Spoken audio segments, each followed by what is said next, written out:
Okay, this is Moshe coming to you from Israel and the Galilee on November 16.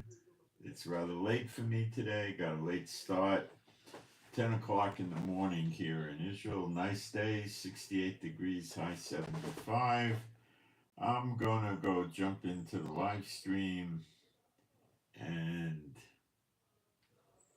make sure we got everything like sound and picture and do a couple of quick posts while people are coming in to the live stream and we have sound and picture.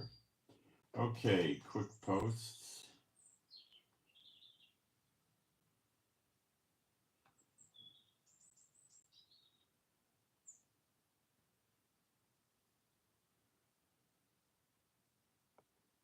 I'll be quick as I can.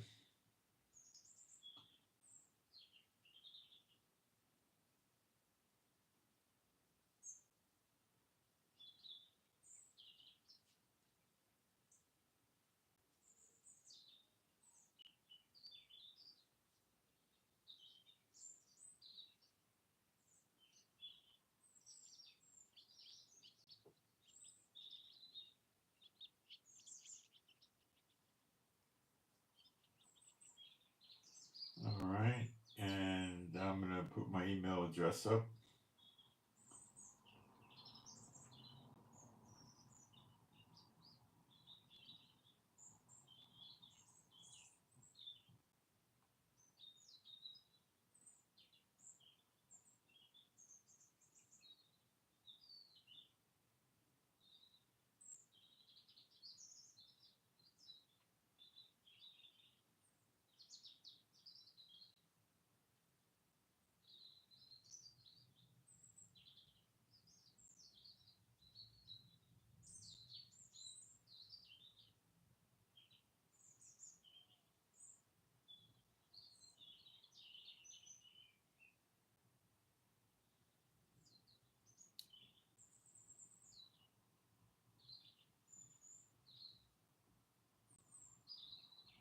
Okay, being a Bible believing site, I'm going to do some praise, Old and New Testament, and we'll start. There is no God like Jehovah. There is no God like Jehovah.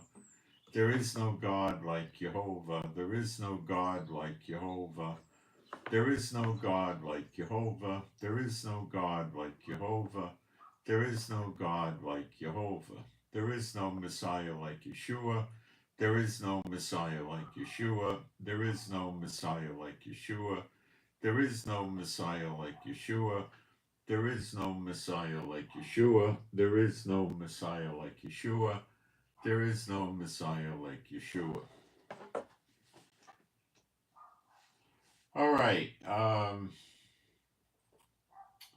So what we're going to do today is we're going to cover a couple of things and then take an in-depth dive into the daughter of Babylon prophecies in Jeremiah 50:51, and this is going to be somewhat, not completely, but somewhat new material. Not that we're going to change our doctrines on this, but it's going to be add-on. Okay? And first I want to talk about, people talk about, well, love your enemies, love, how could Israel be fighting and how does this work? And, well, I'm not going to spend a lot of time on it, but I'm going to cover a few things, okay? Number one, there's prophecies that need to be fulfilled, okay? And the biggest is Jeremiah 30, verse 11, which is associated with the birth of the nation in a day, which is not 1948. It's the appearing of the sign of the Son of Man when they believe, and before the appearing of the sign of the Son of Man, you read in Zechariah 12, verse 10, that God pours his Spirit out on those in Jerusalem and the house of David in Israel. Okay? Now they're believers, and then they look upon the one whom they have pierced, and then all the families in Israel mourn. Well, they pierced him like roughly 2,000 years ago, but nobody was running around mourning, let alone all the families of Israel. So this is a future prophecy, and it's very close to being fulfilled. Okay? And they're changed. Okay, they in Malachi 4, we jump out of the stall like a calf, so we're like young again, like a baby calf. Okay. Now I've covered this numerous times in Revelation 1:7. Every eye shall see him. So those of you that are believers in Yeshua around the world will see him too. Okay, in the clouds. All right. And that's when you get changed. And that's when your sins are forgiven. God forgives sins. Okay. Now, the church principle is, oh, they have to, repent and this and that. Well, that's not what the scriptures say. We'll cover that today.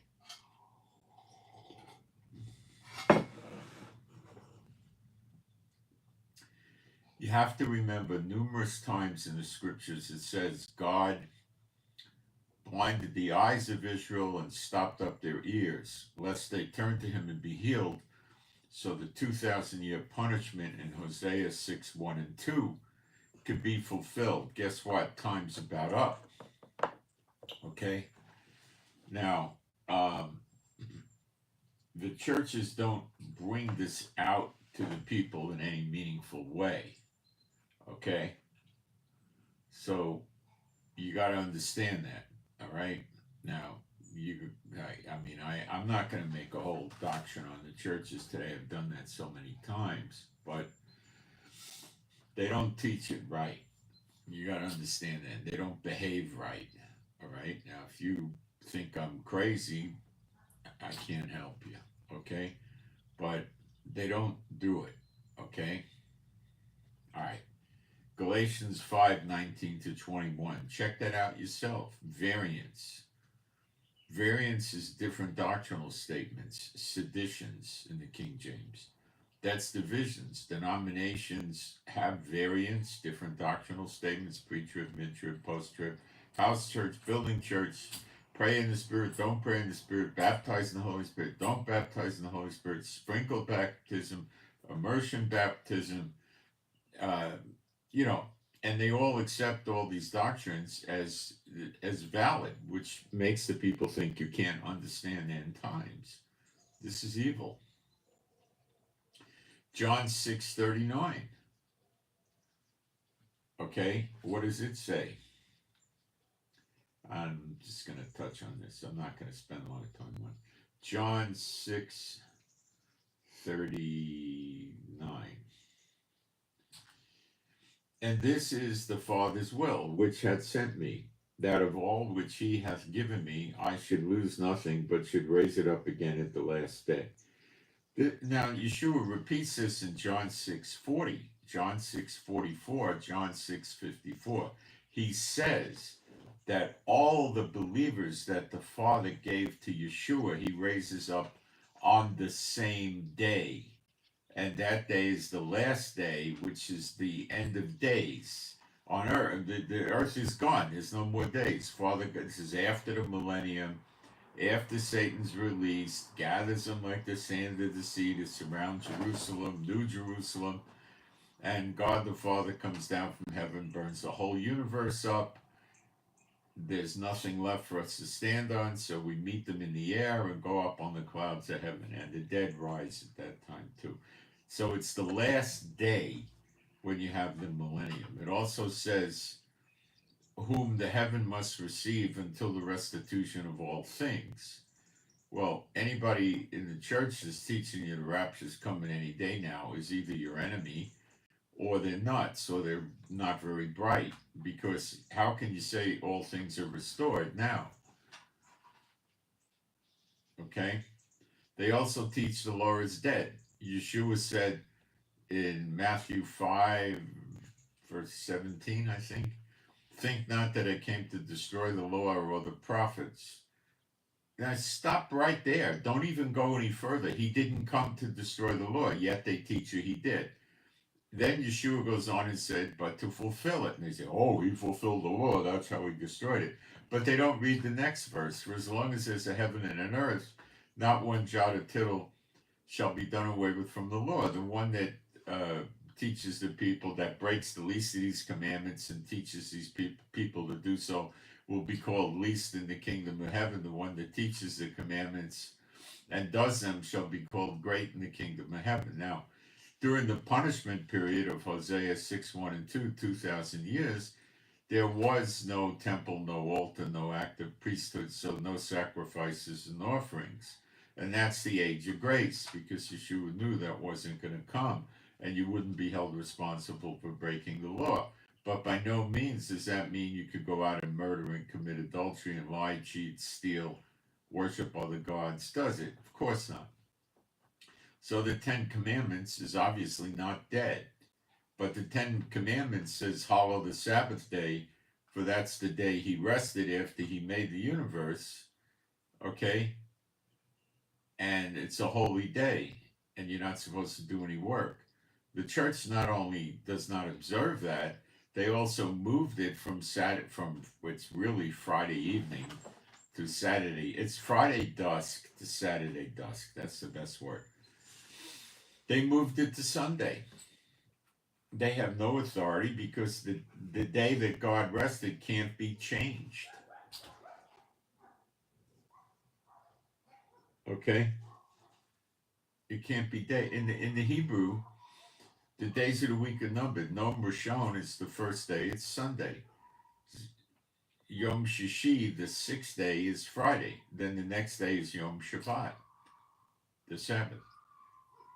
So you're going to people that preach another gospel. They have another Jesus who changed the Sabbath. There's no J in the Hebrew alphabet. And, you're going to come at me and throw their teaching at me. It makes no sense, but I will rebut it, rebuttal it, okay? All right. So I got to set the stage, all right? So they're teaching that the people should love their enemies. Well, perhaps that scripture pertains to the Israelites in Israel. In other words, you got to forgive your brother or your sister, 70 times 7, all right? If they ask for forgiveness. I don't think it's taken to mean that if enemy armies come to storm you and rape your women folk and kill you, that you're supposed to love them while they're doing this.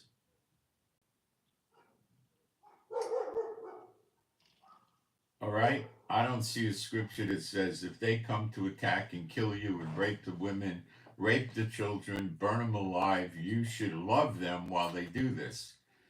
See, this is idiot behavior that the church is responsible for, okay? There was no church for 350 or so years after Yeshua was risen from the dead. And then Constantine started what they call the church, and he was not a man of God. And it evolved into the Catholic Church, which was, doing inquisitions and stuff like that. So they weren't exactly loving their enemies, were they, with inquisitions and torture? How about that? And that's the root of the church. And it was the Catholics that did the Reformation. People started getting fed up with them doing everything in Latin. So they just twisted and turned it, All right. So let's go start cutting wood here.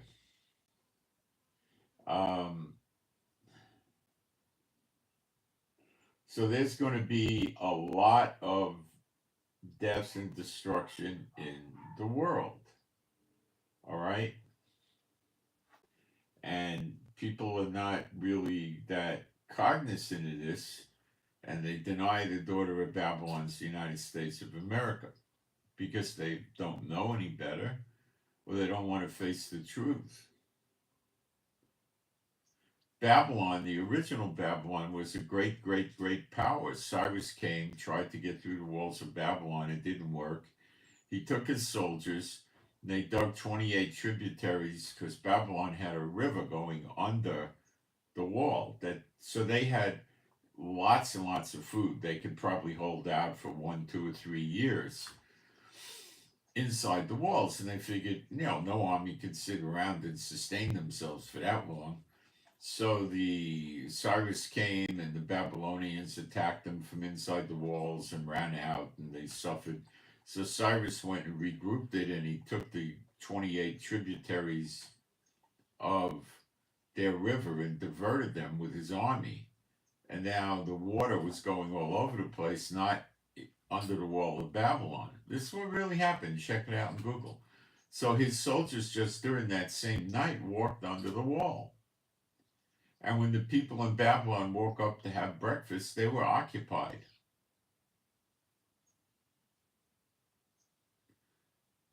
What's going to happen today is the sleeper agents in America. Even Trump acknowledged that they would deport 10 to 30 million of these, what he calls illegals, the migrants, the illegal people that entered the United States illegally. Perhaps after they entered illegally, they filed for asylum. And then they would become, in the eyes of the current administration, lawful. So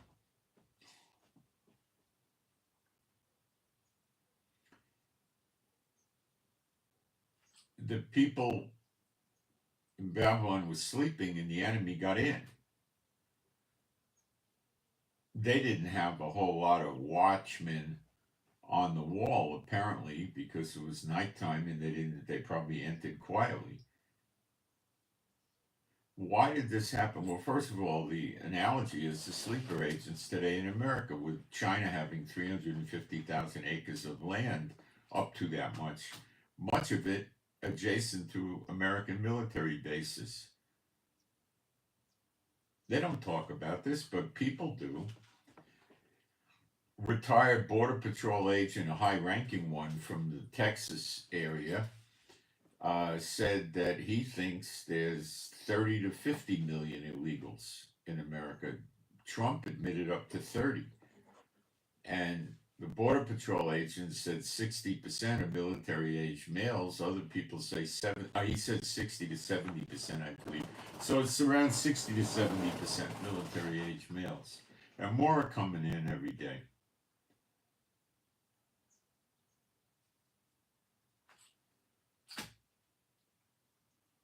All right, we're going to cover this later today.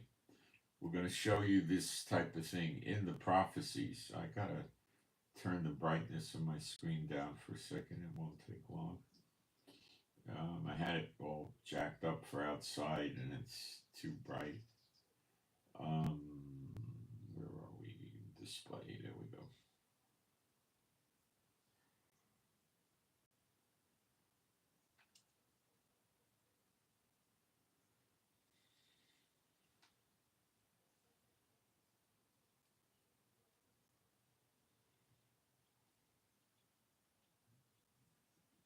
Okay.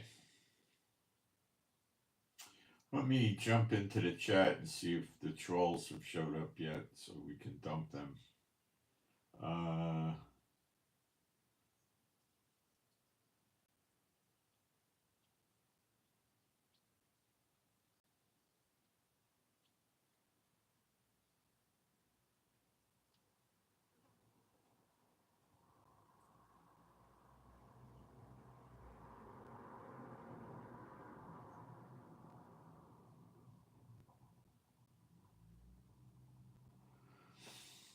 Yeshua said, call no man rabbi, so you shouldn't call me or anyone else rabbi, okay? That's in the Bible in the New Testament.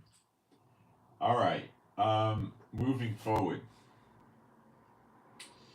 I didn't get there. Jeremiah 30, verse 11, all right? I want to set the stage because some of you that have been with me a while know these things, but others don't. So I'm going to get into it rather quickly, but Jeremiah 30, verse 11 is in these days now where the birth pangs are going on. For I am with thee, saith Jehovah, to save thee. Though I make a full end of all nations whither I have scattered thee, yet will I not make a full end of thee, but I will correct thee in measure and will not leave thee altogether unpunished. And believe me, we're punished. Okay? Believe me, I've lived here for many years. It's grueling to live here. Grueling.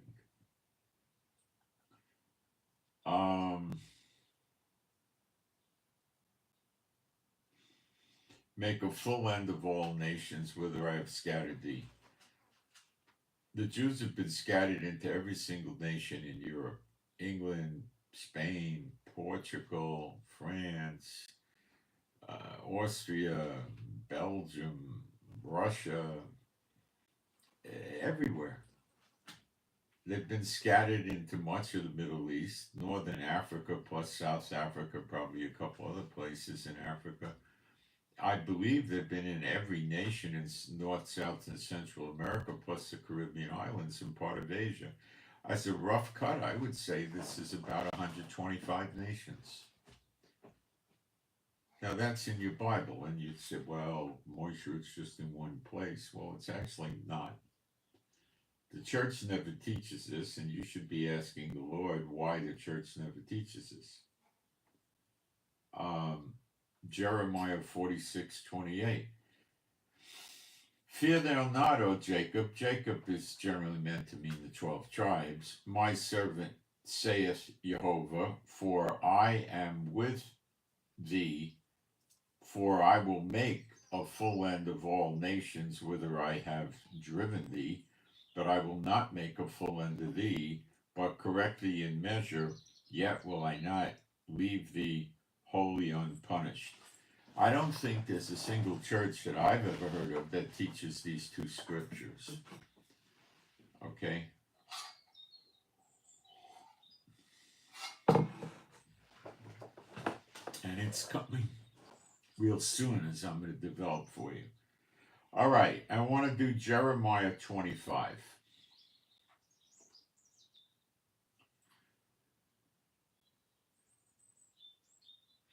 I gotta be careful not to do too much or we'll be here too long, okay? Oops, why did I get 26? I want 25. Come on, go backwards. Now I gotta find the arrow.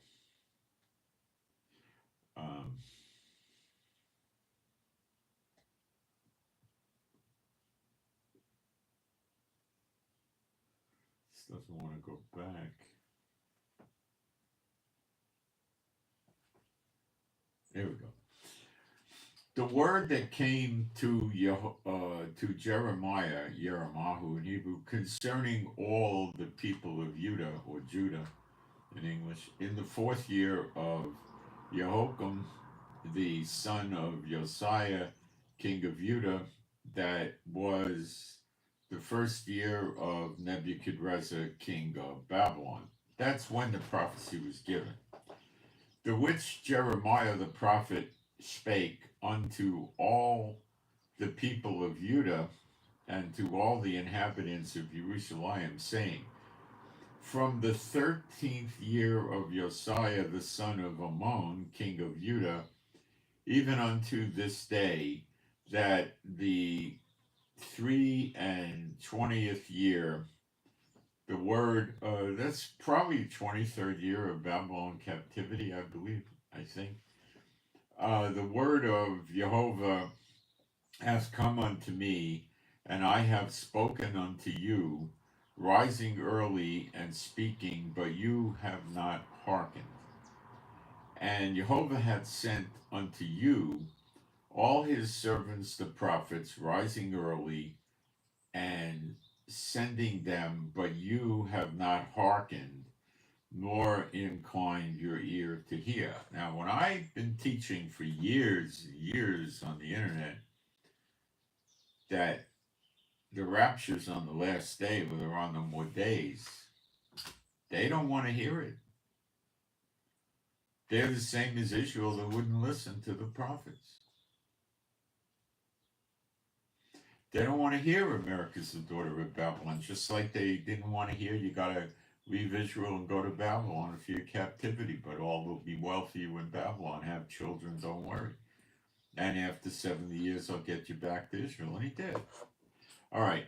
They said, turn you again now everyone from his evil way and from the evil of your doing.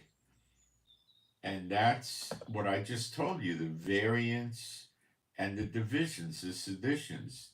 Galatians 5:19-21.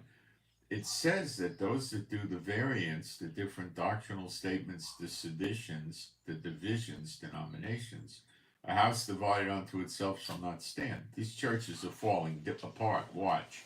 Very shortly, people will walk away from them. Okay.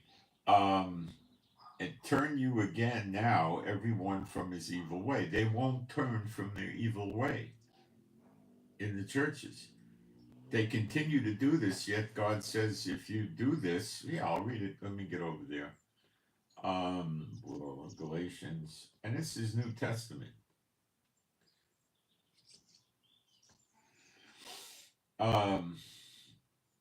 Now the works of the flesh are manifest, which are these: adultery, fornication, uncleanness, lasciviousness, idolatry, witchcraft, hatred, variance, there it is, emulations, wrath, strife, seditions, there it is, heresies, that's having a sect or a cult. Some of you say you're of Apollos, others say Cephas. That's wrong.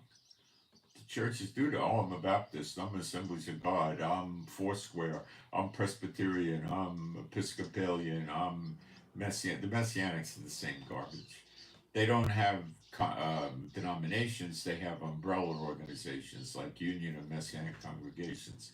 Exact same thing. Has differing doctrinal statements, and it's the same garbage. Envy, now I'm in verse 21. Now I'm in Galatians 5:21. Envyings, murders, notice having variance, different doctrinal statements, and the divisions, the denominations, is right up there with murderers, adulterers, okay? And it says drunkenness, revelings, and such like, of the which I tell you before, as I have also told you in time past, that they which do such things shall not inherit the kingdom of God. Okay, and why does the church do this and why do people go there? Because many are called, but few are chosen, and broad and wide is the road to destruction. Straight and narrow is the way, and few find it. These people are not the elect. They're not in the book of life. They are trying to press into the kingdom of God, but they're not called. They can't discern the scriptures. They don't know the scriptures. They ignore this. Like the Israelites did when they got punished. They ignored the Tanakh, the Bible, the same as the church does today. They ignore it. If God punished his people for that, what do you think he's going to do to the church? See, very shortly, it's already begun. The churches are realizing, where the heck's my rapture? Everything's going haywire here. They're starting to get into the reality that the church is teaching comic books to them. And it's not in its fullness yet, but any day now it will. And they're going to be finished with the church. Some of them. They're not going to make it. You can't take the Bible and rewrite the Bible, including changing the Sabbath day.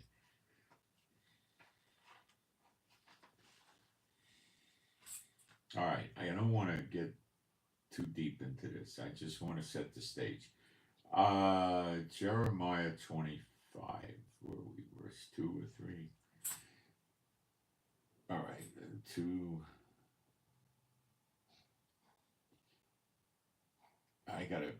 Hold on a second. I gotta fix the brightness. It's still too much. All right, Jeremiah 25:4.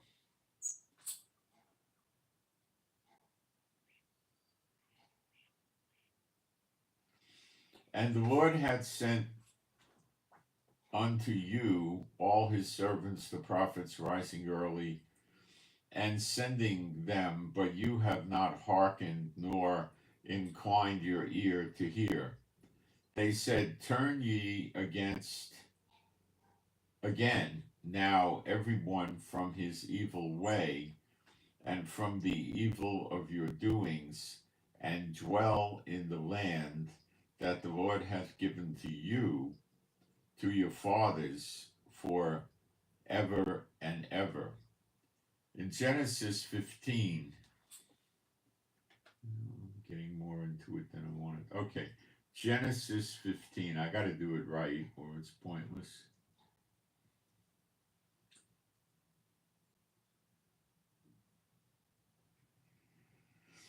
Let me find the right verse here.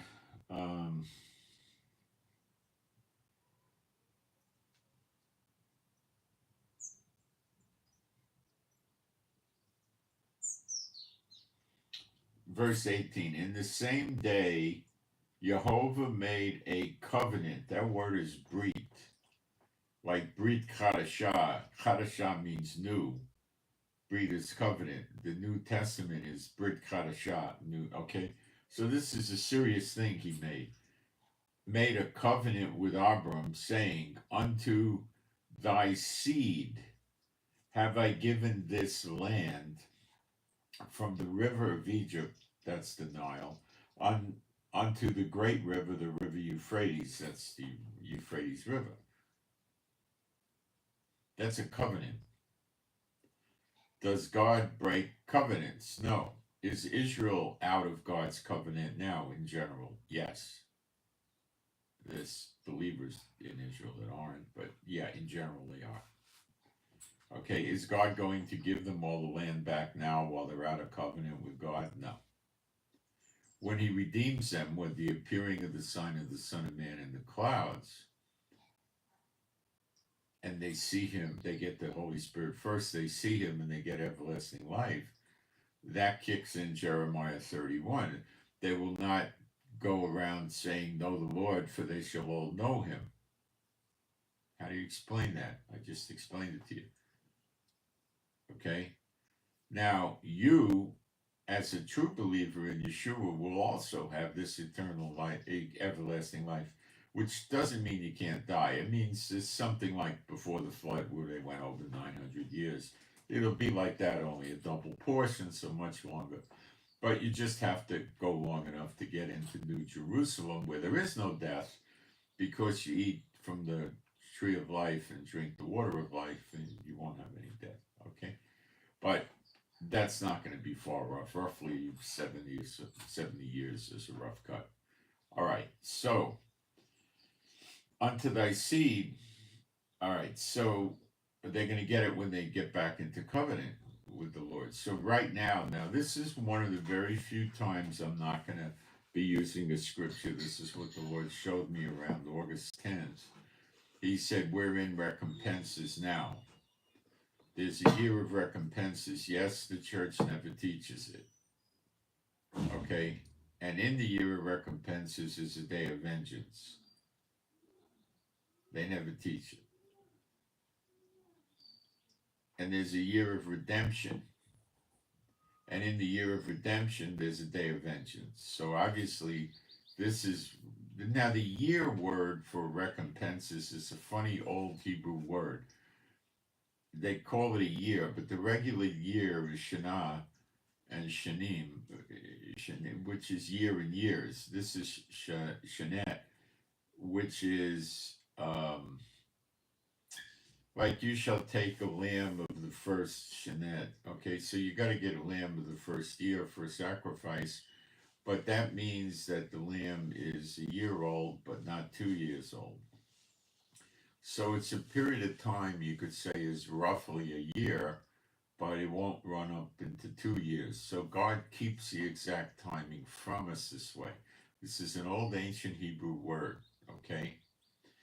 So it's not exactly a 12-month, 360-day biblical year at all. So I was told this at August 10th, 2023. So time is pretty close. The very latest it could possibly be would be very early in August 20.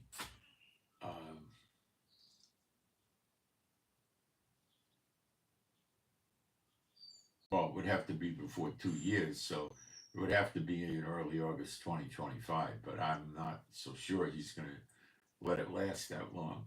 But we're not going to know that precisely when it's going to hit us. But it's real close now. Okay. So we're in 12 months plus, let's see, August 2. We're already 15 months there. It looks like it's still got some more time to run, unfortunately, but it looks like it does. I know we're all under terrible pressure, self included, you know. We got missiles and drones coming over us all the time here. I hear the Iron Domes and taking them down very, very frequently. Red alerts, siren. I mean, it's just a horrible way to live. Okay. In the last couple of weeks, maybe 3 weeks, even 4, I've noticed more and more Israelis are getting killed by these missiles and drones, which for a long time was not the case. Bedouins and Muslims in Israel were getting killed, not the Jews. But so I think something's up. Also, the losses in the soldiers seem to maybe be getting high, although on the greater scheme of things, they're quite low for an army. Okay. All right. So we're going to get that land back. All right. And what that land covers is, let's start in Africa. Parts of Egypt to the right or the east of the Nile, plus parts of Sudan, South Sudan, again to the east of the Nile, parts of Uganda and Kenya, and either all or most of what we call Ethiopia today, which is not the old Ethiopia, and Eritrea and Somalia and Djibouti. And then going across the Red Sea, it would include going to the west of the Euphrates, about 2/3 of Turkey, a major piece of Iraq, major hunk of Syria, all of Lebanon, all of Jordan, all of Kuwait, Bahrain, Qatar, UAE, Oman, Saudi Arabia, Yemen, which is really Edom. Now, much of this land is going to be destroyed and uninhabitable like Edom, but that's the land that we get. Now that's it. It's very plain. You can look at a map and work it out. Okay, they say it stops where Israel crossed the Red Sea. No, it doesn't. The covenant doesn't say, oh, where you cross the Red Sea. No, it doesn't say that. All right. So, trying to finish Jeremiah 25, but I need to give you background. Let me take a quick look at the chat. I'm worried about trolls putting up curses and foul language and things like that. I think we're okay. I'm not getting them. All right.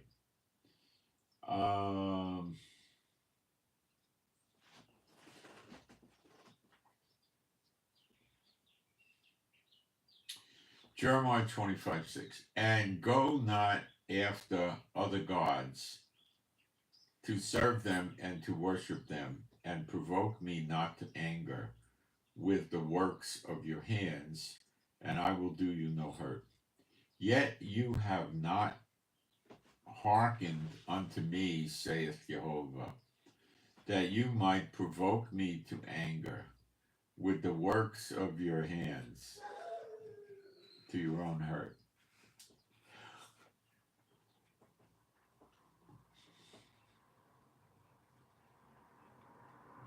Therefore, thus saith Jehovah of armies or hosts, because you have not heard my words, behold, I will send and take all the families of the north, saith Jehovah, and Nebuchadrezzar the king of Babylon my servant, and will bring them against this land and against the inhabitants thereof, and against all these nations round about, and will utterly destroy them, and will make them an astonishment and a hissing and perpetual desolations. Moreover, I will take from them the voice of mirth, and the voice of gladness, and the voice of the bridegroom, and the voice of the bride, the sound of the millstones, and the light of the candle. And this whole land shall be a desolation and an astonishment, and these nations shall serve the king of Babylon 70 years. Now, when the old Babylon, when he set the Jews free with Cyrus, you see, if it wasn't done the way Cyrus did it, like going under the wall and sneaking in, what would have happened is Cyrus would have had to lay siege to the walls of Babylon, and then what they would have done is they would shoot fire arrows by the thousands into Babylon and cause fires. They would have catapults, and they would put big balls of, I don't know, wheat or something, and paint it with tar and light it on fire and launch them over the walls and cause more fires. And it would be a real mess, right? And the Lord didn't want to punish the Jews because he basically told them they would be safe in Babylon. And it was time to get them out and get them back. So the Lord, I'm sure, devised this method of Cyrus attacking Babylon. And when they snuck in under the walls, there wasn't any real fighting. It was over before it started. So the Jews were not hurt like they probably would have been in a siege.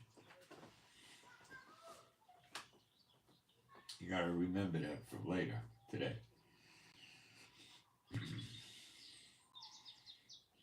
And it shall come to pass, when 70 years are accomplished, that I will punish the king of Babylon and that nation, saith Jehovah, for their lawlessness and the land of the Chaldeans, and will make it perpetual desolations. Now, let's understand that when it says the land of the Chaldeans were the people that lived in Babylon that were basically into working with unclean spirits, fortune tellers, astrology, crap like that, right? They were serving unclean spirits, okay? And we're going to cover that in a little while with America, so you got to remember that, all right? Because America has the same unclean spirits that ran Babylon. They built Babylon to be a great country. Remember what did they call it? The Gardens of Babylon or something like that. One of the wonders of the world and how other things. Babylon was a wonder. It had many great things, wealth and riches.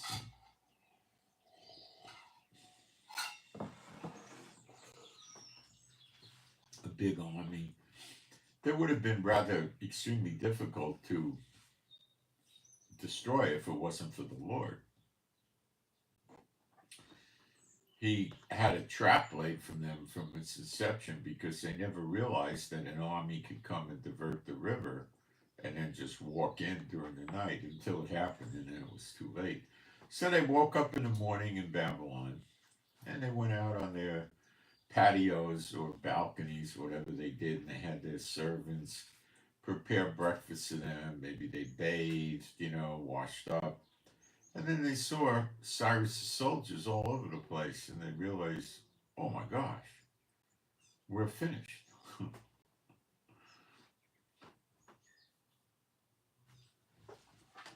And then Cyrus let the Jews out and gave them money, safe passage, all kinds of stuff to go to, gave them the temple artifacts so they could go back to Israel. And I will bring upon the land of all that land all my words which I have spoken against it, even all that is written in this book, which Jeremiah hath prophesied against all the heathen nations, all the goyim.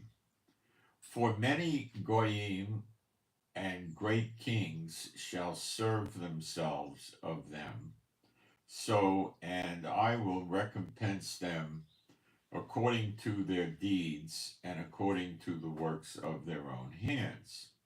For thus saith Jehovah Elohim, Yisrael, Jehovah God of Israel, the God word is plural, Elohim, unto me, take the wine cup of this fury at my hand, and cause all the nations, the heathen nations, to whom I sent thee, to drink it, and they shall drink and be moved and be mad because of the sword that I will send among them. Now, did Jehovah give Jeremiah a cup or a basin, and he went around and he knocked on the doors of all the kings and said, "Hey, buddy, drink some of this. Get him out of here, cut his head off. He's trying to poison me." Yeah, he didn't do that. See, it was a spiritual thing. Okay? I don't believe he ran around and got all the kings to drink this. So I can't imagine that. It's not depicted, you know. Then took I the cup of the Lord's hand and made all the nations to drink unto whom Jehovah had sent me, to wit, Jerusalem and the cities of Judah, and the kings thereof, and the princes thereof, to make them a desolation, and astonishment, a hissing, and a curse, as it is this day. Well, he was still in Babylon. This is, they came to burn Jerusalem, the Babylonians, and the temple and all that. Took the temple artifacts back to Babylon. Pharaoh, king of Egypt, and his servants and his princes, and all his people. So Egypt drank the cup.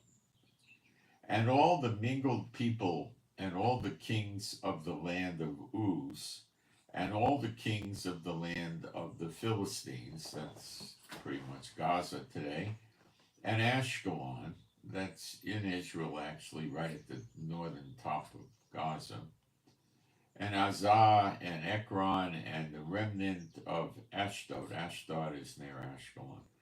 Edom and Moab. Edom would be Yemen, and Moab is central and South Jordan.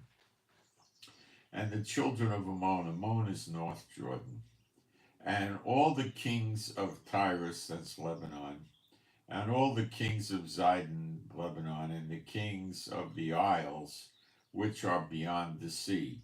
Now, these places weren't involved with, you know, Babylon back then, with the 70-year captivity. The isles beyond the sea. The sea is the Mediterranean, and the isles is North, South, Central America, I would assume. Dedan and Tema. Dedan is Saudi Arabia. Tema, I know Taman is the way the Israelites call Yemen.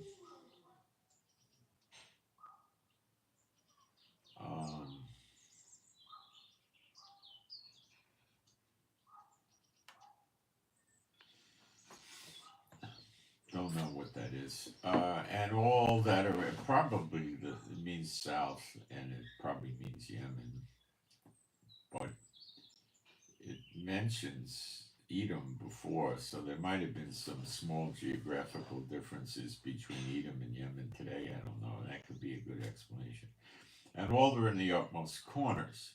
And all the kings of Arabia, and all the kings of the mingled people that dwell in the desert, and all the kings of Zimri, and all the kings of Elam.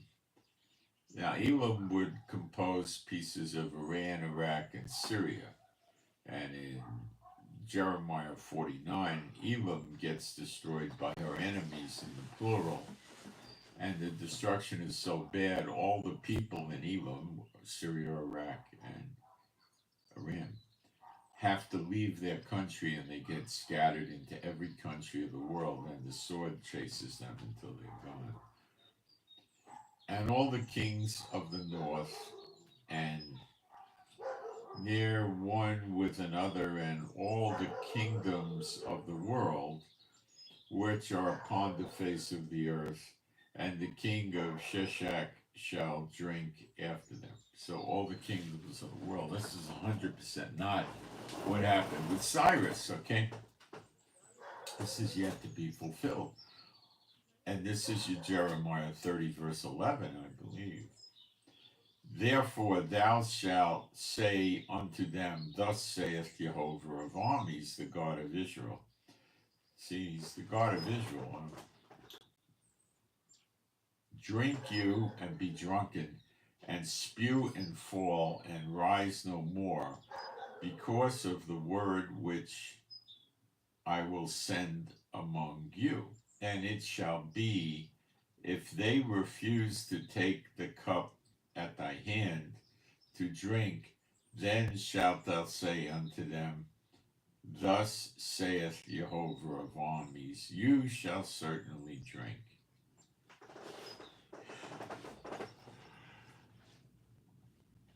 For lo, I begin to bring on the city which is called by my name. Now, Jerusalem's name in Hebrew is Yerushalayim, Yerushalayim. Another word for God is Yah, Jehovah Yah, okay? Yerushalayim. That's the city that's called by God's name, the only city in the world that way that I know of. Bring evil on the city which is called by my name, and should you be utterly unpunished, you shall not be unpunished. For I will call for a sword upon all the inhabitants of the earth, saith Jehovah of armies.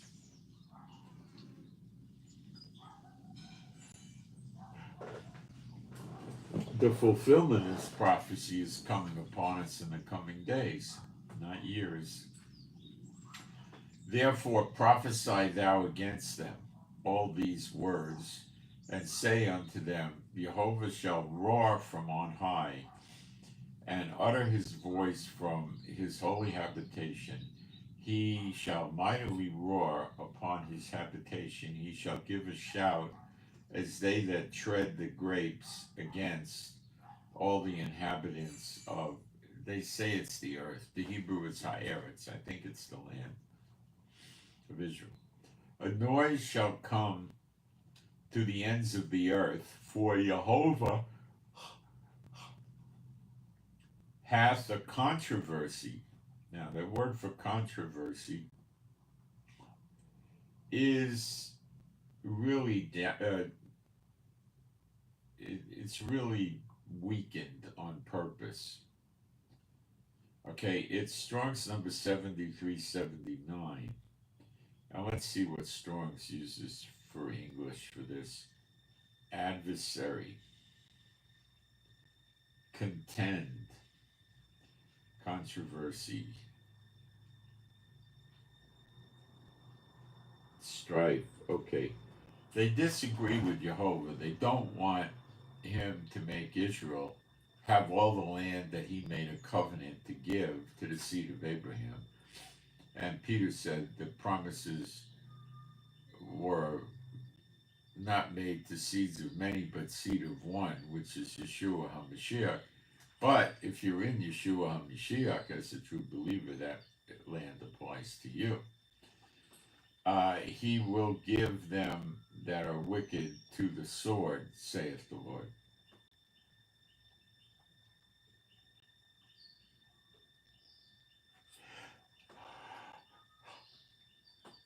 Jehovah hath a controversy with the heathen nations, the Goyim. He will plead. Now that word is another downgraded word. It means to judge. He doesn't go, oh, I'm begging you, please fulfill my prophecy, please, please, please. No, he judges them with all flesh. He will judge all flesh. With is a word they added in. There's two words here, call in the Hebrew, which means all, and flesh is basar.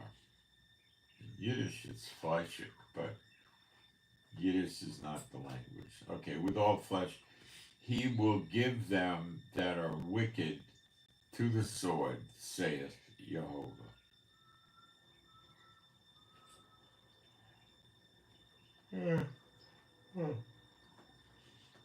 Thus saith Jehovah of armies, behold, evil shall go forth from nation to nation.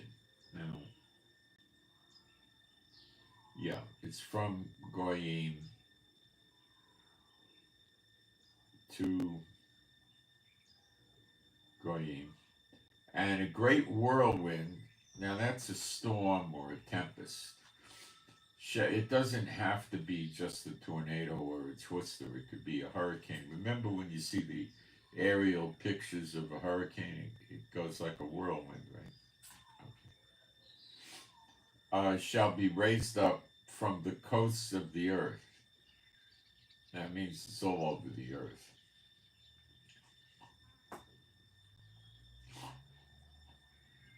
And the slaying of Jehovah shall be at that day from one end of the earth even unto the other end of the earth. They shall not be lamented, neither gathered nor buried.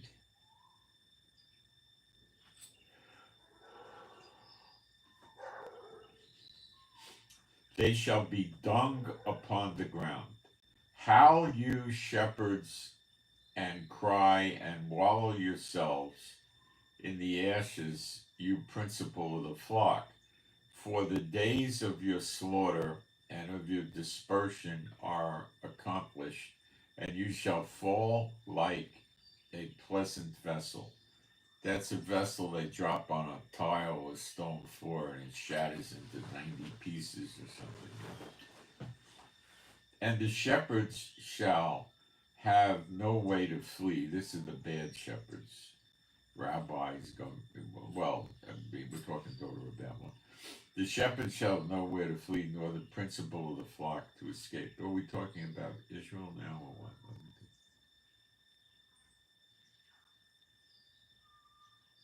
I was talking about daughter of Babylon, I believe, getting destroyed.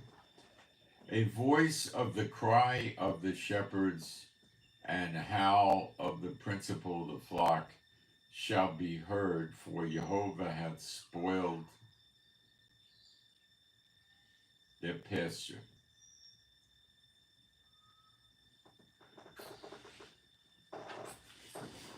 And the peaceable inhabitation are cut down because of the fierce anger of Jehovah. He hath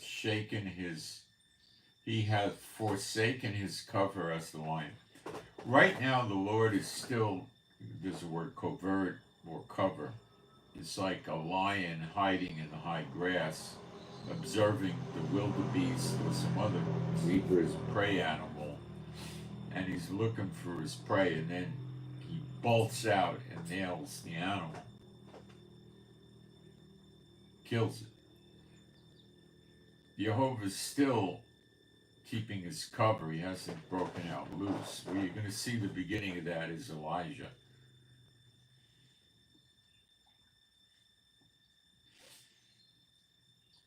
He hath forsaken his covert.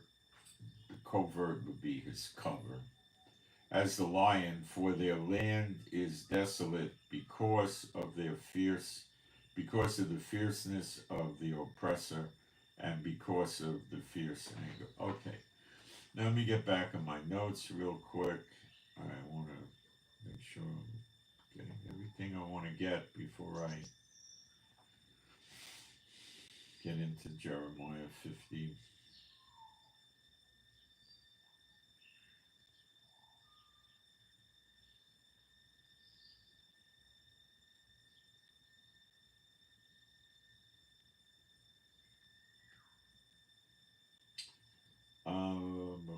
Micah 5:15. Now, these are heavy scriptures. All things work to good for those who love the Lord. So don't be going off and getting all bummed out about this. And 15.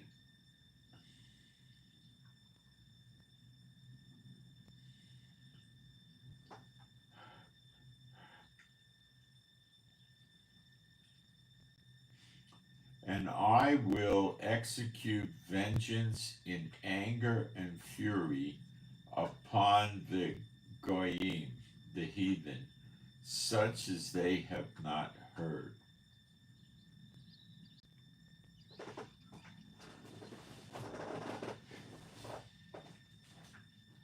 That's Jeremiah 30:11. I'm telling you, it's about 125 nations are going to be destroyed. And I believe by the sword, although the Lord may do them like Sodom and Gomorrah, I'm not entirely getting all the clarity on that, but they will be destroyed. But the people will leave. That not all the people will die. A lot will, I guess.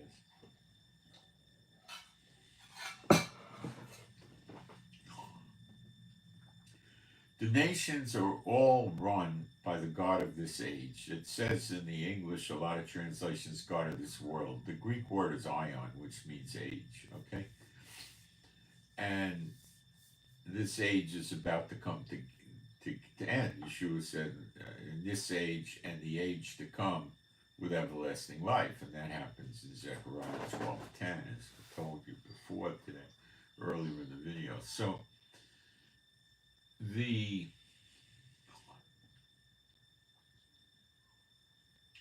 heathen nations are going. They're not going to submit. What do you think they're going to say? Well, Saudi Arabia and Jordan and Oman and Egypt and Ethiopia and Kenya, Uganda, Eritrea, Djibouti, South Sudan, Lebanon, Turkey, Iraq, and all of them, and say, listen, Jehovah made a covenant to give this land to Israel, and the best thing we could do now is turn it over to Israel. Leave the houses, the buildings, everything intact, and say, we're going to respect Jehovah's wishes. We want to serve Jehovah like you do, and we're giving you back this land. Could you imagine in your darkest dreams that this would ever happen?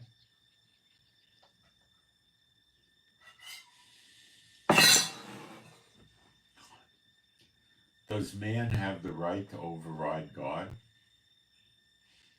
Can man say we have elected our leaders and our leaders don't want to do this, and that would be considered valid to God? Are you understanding what's going on now?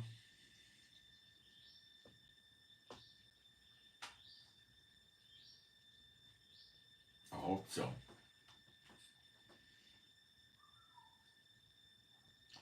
Now we're going to get into some deep stuff that's quite serious. Romans 2, 9 and 10. Like I told you, this is serious. It's going to rock some of you.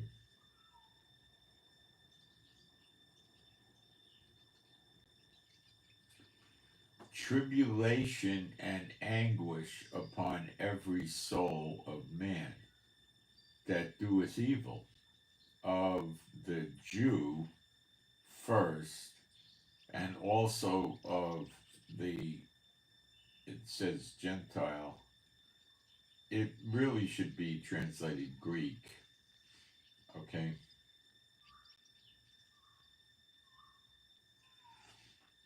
So tribulation first comes on the Jew, and that word would be Judah, and that's who's here in the land now predominantly.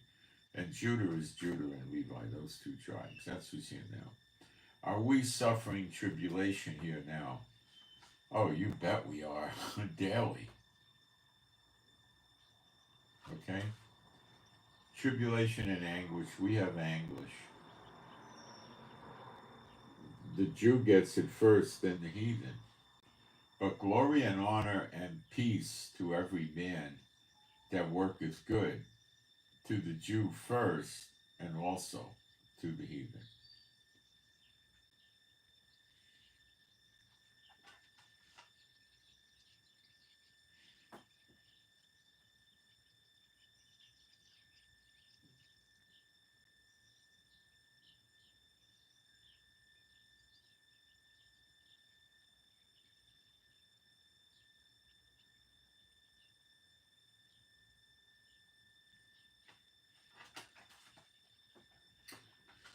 Israel's getting it now. The nations are going to get it next. Israel will be redeemed first, then the nations. They'll have to travel to the wilderness and then come into Israel.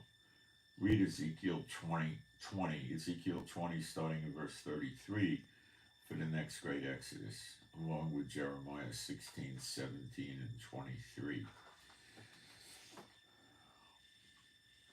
So the tribulation in the United States is going to start pretty soon.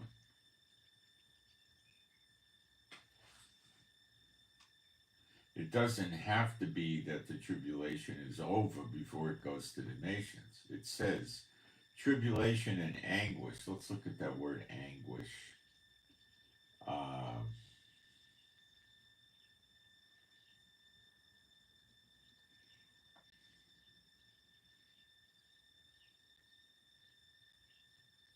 Distress, probably a good word too. Upon every soul of man that doeth evil, of the Judah first, and also of the Greeks. But glory and honor and peace to every man that worketh good,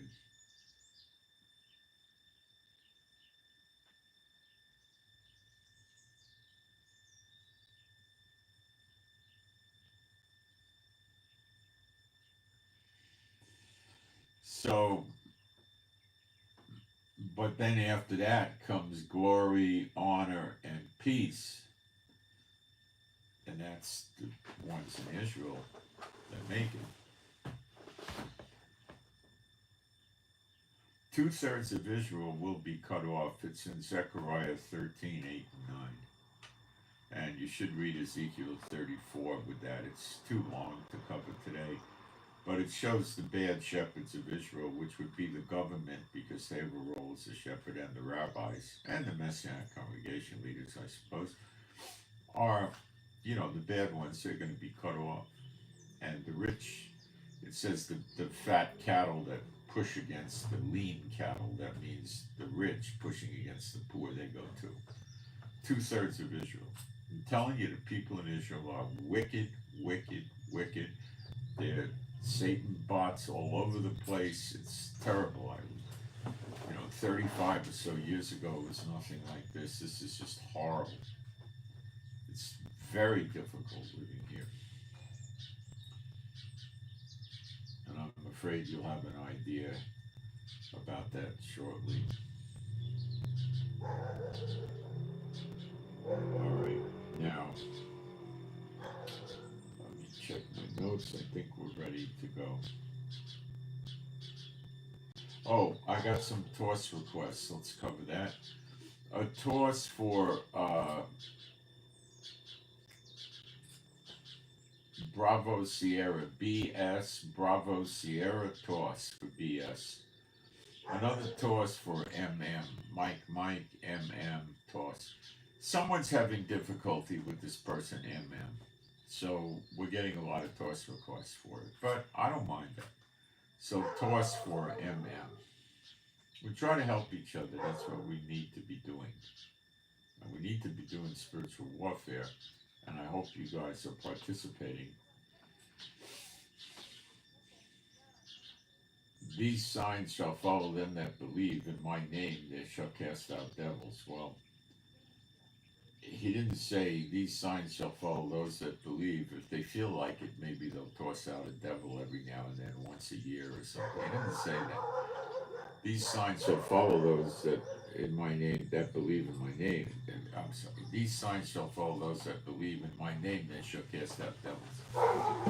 Okay, so it's a sign that you're a believer. So when you see the people that are afraid to do it and won't do it, Are they believers? Well, according to Scripture, it would appear they're not.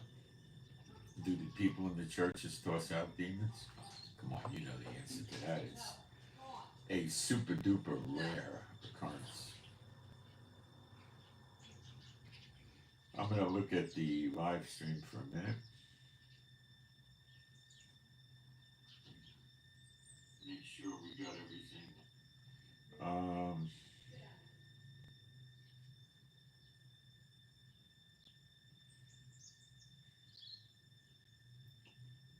I'm not so sure my chat is working. Let me check it for a minute. Won't take long.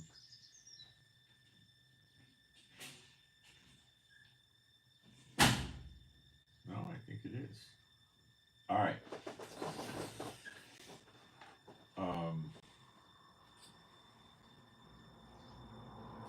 Now we're going to go into the destruction of the daughter of Babylon with some new insights. Jeremiah 50. These are long chapters, so I'll try to go quick, but I got to make my points. The word that Jehovah spake against Babel and against the land of the Chaldeans. You see, the old Babylon, in the Hebrew text, all of them, it says Babel, not Babylon. And the word Babel means confusion. There is no Hebrew word Babylon. All right, it's Babel. And are the people in America confused? Well, what do you think? Spake against Babel and against the land of the Chaldeans. Those were the witches that lived in Babylon. By Jeremiah the prophet, declare you among the nations and publish and set up a standard, publish and conceal it not. I don't conceal it. Say Babel is taken, Bel is confounded. You see, what happened is Bel was one of the demons that they worshipped in the old Babylon that was in the Iraq area. Today, what we call Iraq. And the same demons went to America to build up America like they did Babylon. That's where you're hearing this thing like Bel, okay? Declare you among the Goyim, the heathen nations, and publish and set up standard, publish and conceal it not. Say, Babel is taken. Now, the word for taken is Strong's number 3920, captured or seized. I would think sleeper agents. Bel is confounded. Merodach is broken in pieces. Merodach was a statue image they had to this Merodach false god. So by saying it's broken in pieces, that demonic thing is busted up. Her idols are confounded. Her images are broken in pieces. For out of the north there cometh a nation against her, which shall make her land desolate, and none shall dwell therein. They shall remove, they shall depart, both man and beast. So they do evacuate out of there, but it's especially the believers and the Israelites, lost tribe and otherwise, that go. And the foreigners that are living there to work go. They go back, as you'll see. Now, when it says out of the north, it doesn't sound likely to me that Canada is conquering America. Does it sound like it to you? No.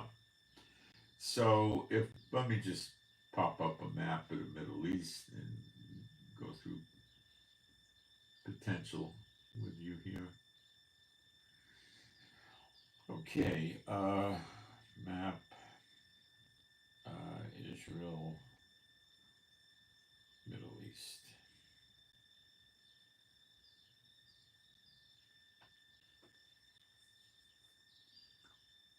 My internet went out. Why would that be the case?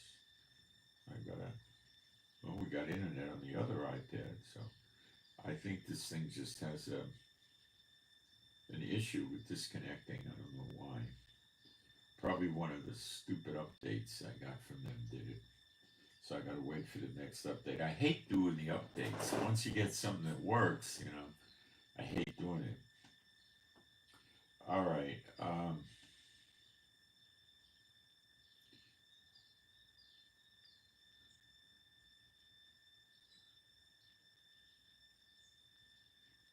Out of the north there cometh a nation against her. All right. So back to the map. Yep. That's where I was. It's working. All right. Let's get a good map. Which the heck is it doing now?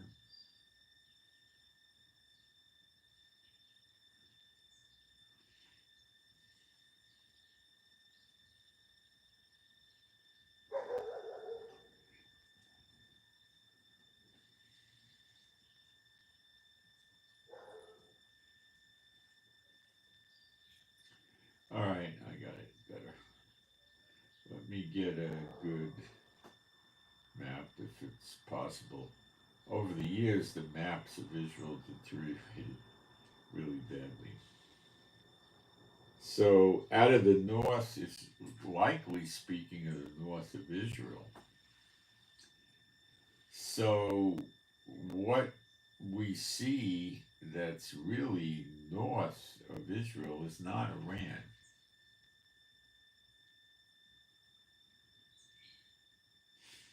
North of Israel could be Lebanon, but Lebanon's in no condition to attack America. I mean, Hezbollah is quite busted up. Turkey is north. Syria is sort of north, but they're not, they don't have any capability. Now, I could go back and go higher up north on a map, and it does take us to Russia. It's slightly over to the right.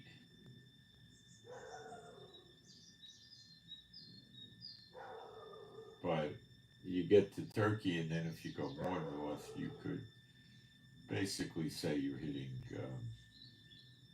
Russia.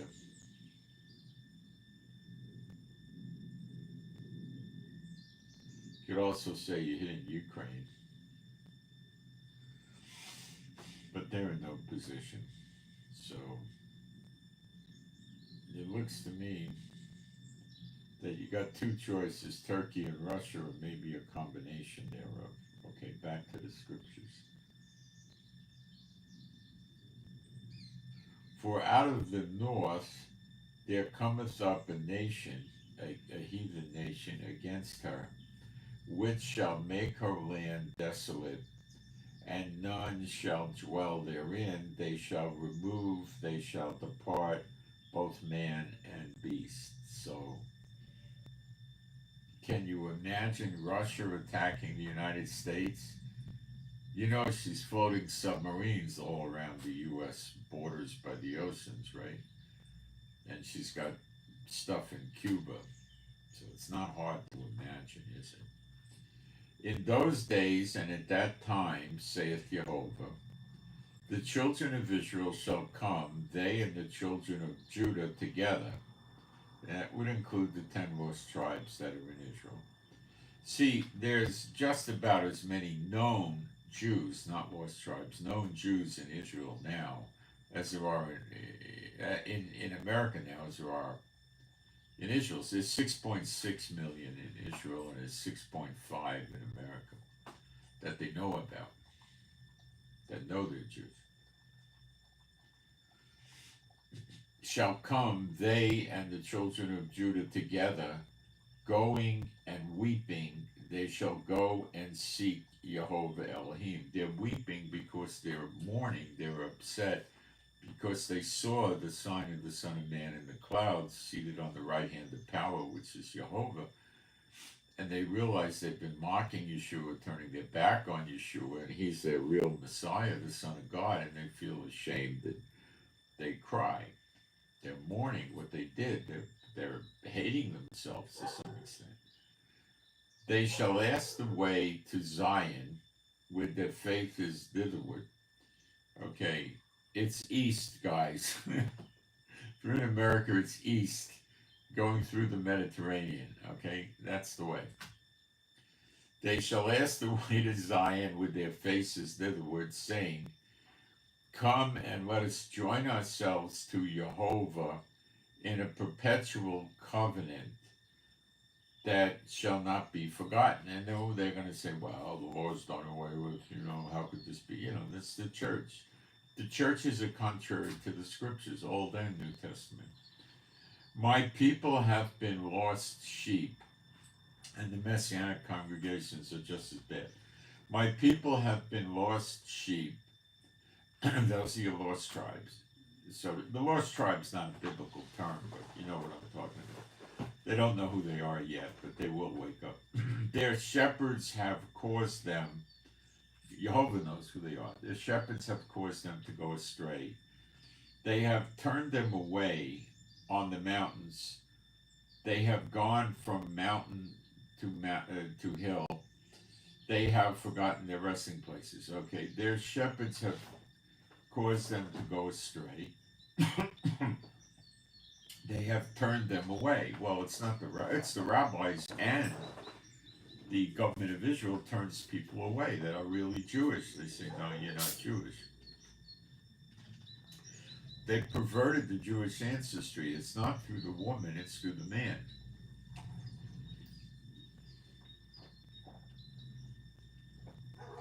In the past, they were told to take the women of the enemy that they conquered and marry them.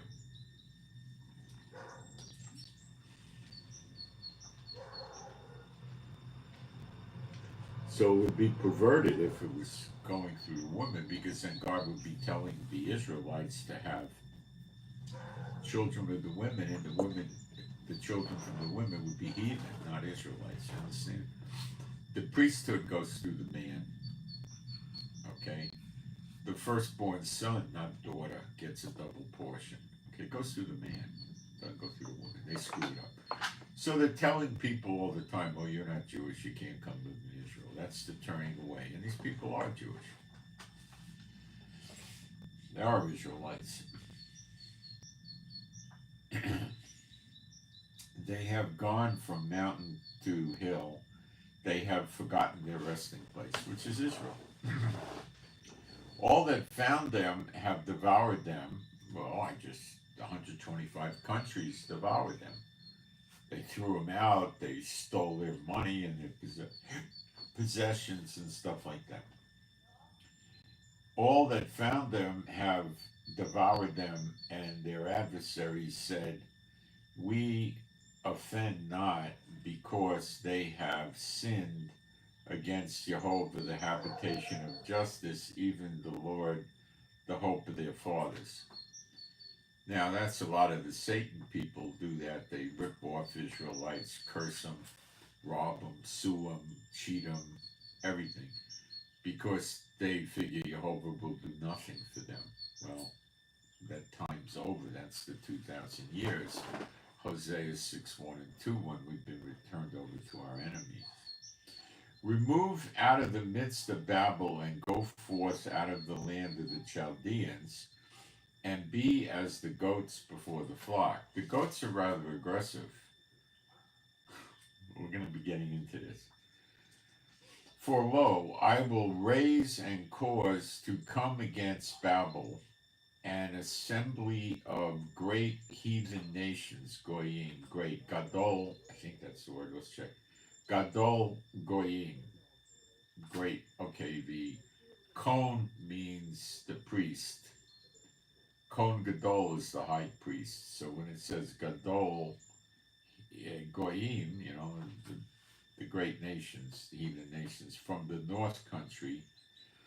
Now, you'll see later it's the stand countries that are around Russia that used to be in, USSR, that are in mutual defense treaties with Russia. The north country, and they shall set themselves in array against her. From thence she shall be taken. Their arrows shall be as of a mighty expert man. Now, the arrows today, I believe, could reference missiles, and the missile launch is the bow. none shall return in vain. And Chaldea shall be a spoil, that's America. All that spoil her shall be satisfied, saith the Lord, because you were glad, because you rejoiced, O you destroyers of my heritage. That's Israel. What does Russia do? Protect Syria, which hates Israel and attacks Israel. Russia gives weapons to Hezbollah, which attacks Israel. Russia's an ally with Iran, gives weapons to them, and and Iran attacks Israel. You're getting the idea? Destroyers of my heritage, because you are grown fat as the heifer of grass and hollow as bulls. See, they did bad things in the days of the Tsar. They had the pogroms in Russia and wound up throwing all the Jews out because God said He turned us over to our enemies for that 2,000-year period. He couldn't do anything, but we're in recompenses now, so you can see Israel dishing it out left, right, and center, but not getting the land back yet. That's going to happen in redemption. Behold, the Hindom of your mother shall be sore confounded. That's basically the whore of Babylon. It's a spiritual reference. It's the demons that built this thing up. The whore is Washington, D.C. When you read the last verse in Revelation 17, it's Washington, D.C. And it gets attacked suddenly and burns up. And I don't have any trouble imagining Russia launching a bunch of missiles from submarines under the surface and hitting America. I don't have any real trouble believing that. Or it could be long-range bombers or something else like that, She that bare you shall be ashamed. Behold, the hindermost of the nations. That's the most recent of the nations. God only recognizes 70 nations, so it's America that's the most recent one. The hindermost of the nations shall be a wilderness, a dry land, and a desert. Because the wrath of Jehovah, it shall not be inhabited, but it shall be wholly desolate. Every one that goeth by Babel shall be astonished and hiss at all her plagues. Put yourselves in array against Babel round about, all that bend the bow. That could be launching missiles. Shoot at her, spare no arrows, for she hath sinned against Jehovah. Oh boy, did she ever. Put yourselves in array. The word for array, 6186 in Strong's, Iraq.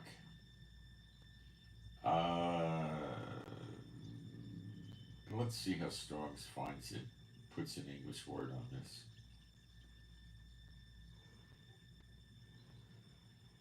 There's surrounded, I guess. They set up an array. They're surrounded, I believe. Shout against her round about. There it is. She hath given her hand. That means surrendered. Her foundations are fallen. That would be like her forts, military bases are fallen. Sleeper agents, China land next to the military bases. Her walls are thrown down. The only walls that America has are the 2,000 or so miles of walls between Mexico. And yeah, they're going to throw them down easily and then swarm in the country. All sorts of bad ones that want to do harm to America are thrown down, for it is the vengeance of Jehovah. Take vengeance upon her as she hath done. Do unto her.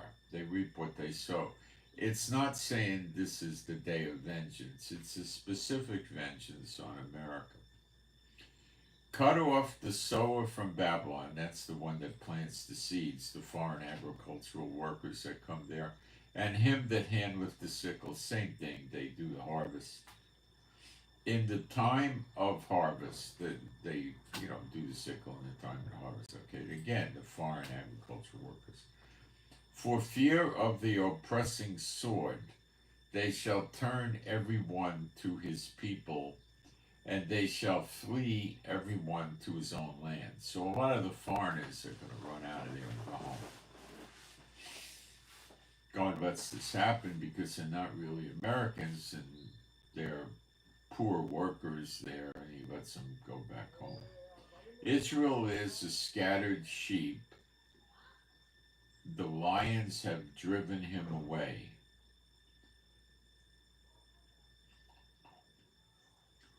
First, the king of Assyria hath devoured him.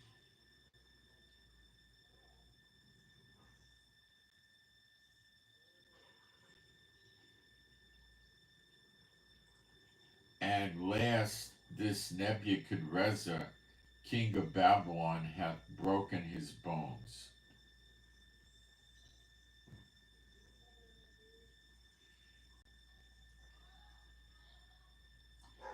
This Nebuchadrezzar is referring to the President of the United States.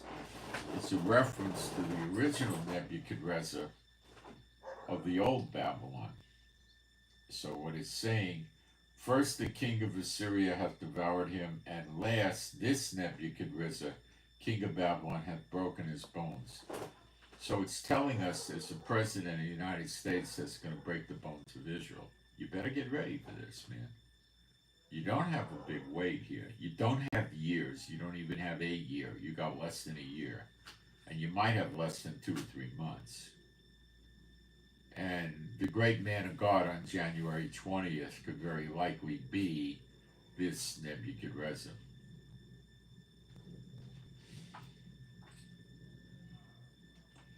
Therefore, thus saith, and that'll teach Israel a lesson to think of this idiot as a Cyrus. Therefore, thus saith Jehovah of armies, Elohim Israel, the God of Israel. Behold, I will punish the king of Babylon and his land as I have punished the king of Assyria. And I will bring Israel again to his habitation, that's the land of Israel. And he shall feed on Carmel, that's near Haifa, and Bashan, and his soul shall be satisfied at Mount Ephraim and Gilead, that's the West Bank. In those days and in that time, saith Jehovah, the lawlessness, the iniquity of Israel shall be sought for. That's the enemies of Israel will be looking for this. And there shall be none.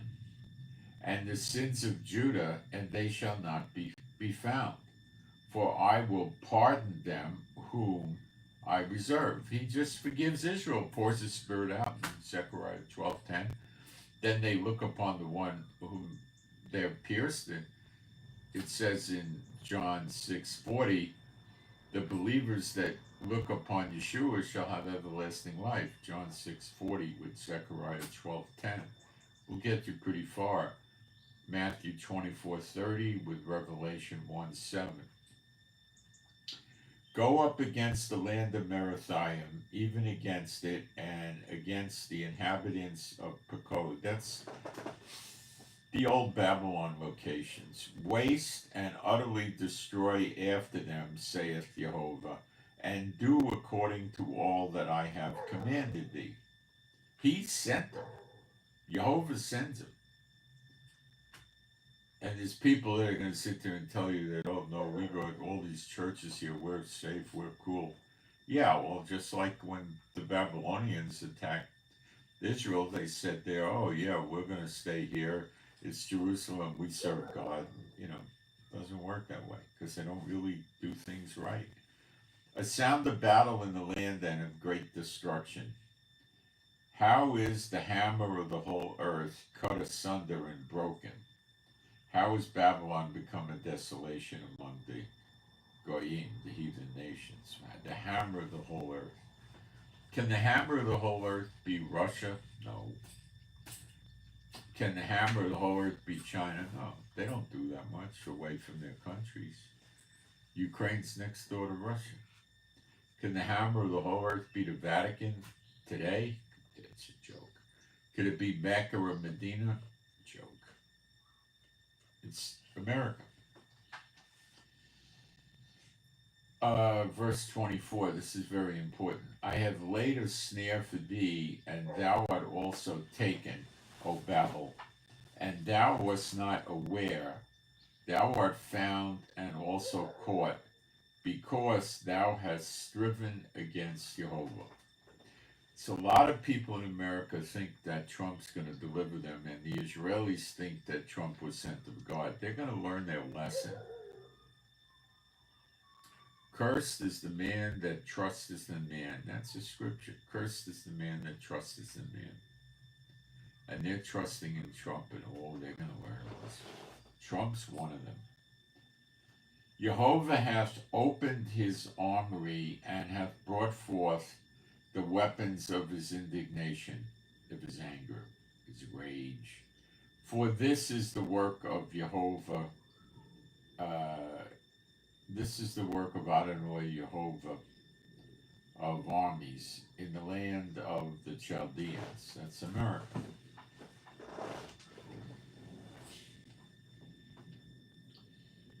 Come against her from the utmost border. Open her storehouses, cast her up as heaps, and destroy her utterly, and nothing of her be left. The utmost border is probably Alaska, which China, Russia, and North Korea could easily get into. The Bering Straits are circa 45-ish miles across. Sometimes in the winter it freezes solid and you could just walk across it, possibly drive vehicles, I don't know. But a 45, I think it's 47 or 48 mile trip by boat is a very quick trip. Okay? It would be less than 2 hours or maybe 2 hours. Slay all her bullocks. Now that, I don't think it's meaning literal bullocks. I think it's meaning like army, law enforcement, that stuff. Let them go down to the slaughter. Woe unto them, for their day is come, the time of their visitation. That's not the day of vengeance. That's the daughter of Babylon's visitation. The voice, and that word is 6486. Pekadah. Let's see what Strong's uses to put it into English. I don't think visitation's so great.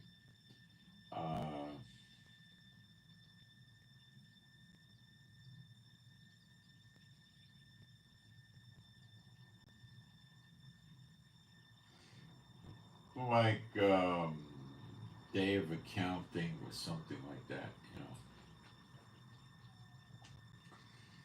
The voice of them that flee, and we don't ever read of Jehovah coming down to the daughter of Babylon, so it's more like the day I visit them for judgment, something like that, I guess. The voice of them that flee and escape out of the land of Babylon, to declare in Zion the vengeance of Jehovah Elohim, the vengeance of his temple. The same unclean spirits in the old Babylon got the people to burn the temple, steal the temple artifacts. So these same unclean spirits are running America. And that's why he says the vengeance of his temple. Call together the archers against Babel, all you that bend the bow, camp against it round about. So it says, call together the archers against Babylon, America, all you that bend the bow. That could be missile launchers. Camp against it round about, sleeper agents or otherwise. Let none thereof escape. Recompense pay back her according to her work. She reaps what she sows. According to all that she hath done, do unto her, for she hath been proud against Jehovah, against the Holy One of Israel, with the way she's manipulating Israel, telling Israel what to do.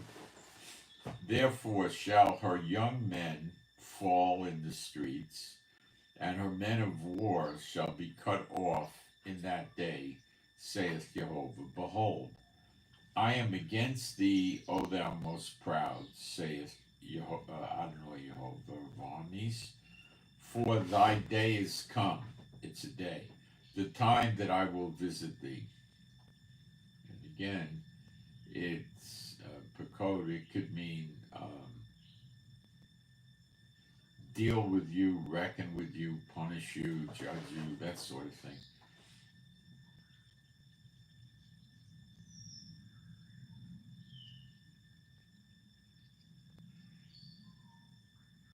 For the day is come that I will visit thee. Now I'm in Jeremiah 50:32. And the most proud shall stumble and fall, and none shall raise him up. Now you got to listen to this. I will kindle a fire in his cities, and it shall devour all around about him. So the fires, the wildfires, are not always in the cities, but it's going to be who kindles the fire? Jehovah kindles the fire.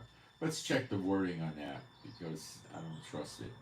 And I will kindle. That's 4 words for one Hebrew word, which means to kindle. So it doesn't, it just says kindle. So, all right.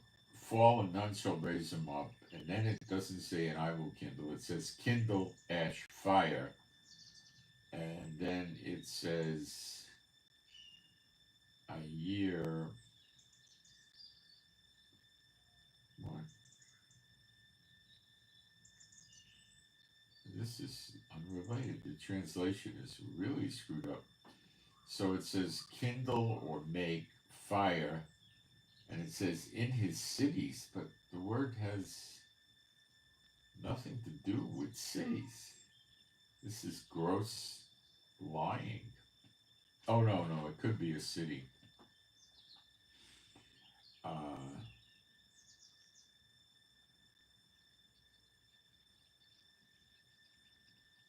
It could be a city.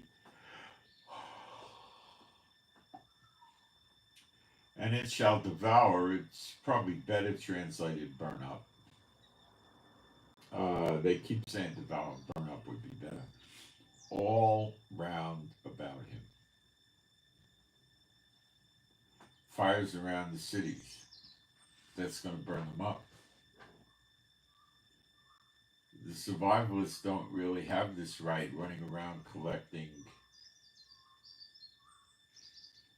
food and guns. What are they going to do? Throw food and guns at a fire? They should buy 50 fire extinguishers. It wouldn't help them, but, I'm making a joke. Thus saith Jehovah of hosts, the children of Israel and the children of Judah, the 10 tribes and the 2 tribes, are oppressed. Let's check that word. 62:31, a shock.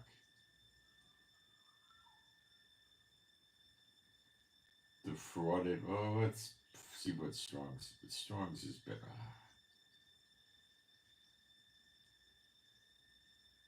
Let's check it with Strong's, what he says.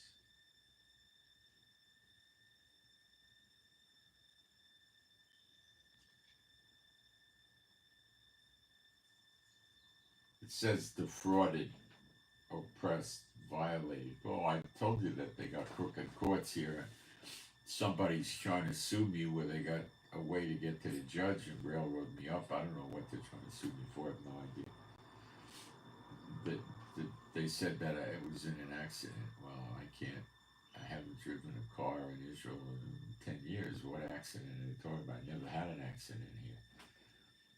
They could just say somebody said, no, you hit me. You know what I'm saying? Or something like that. You just lie and the judge goes for it. That's the problem with Israel. So keep praying for that and do spiritual warfare for that. Thy Redeemer,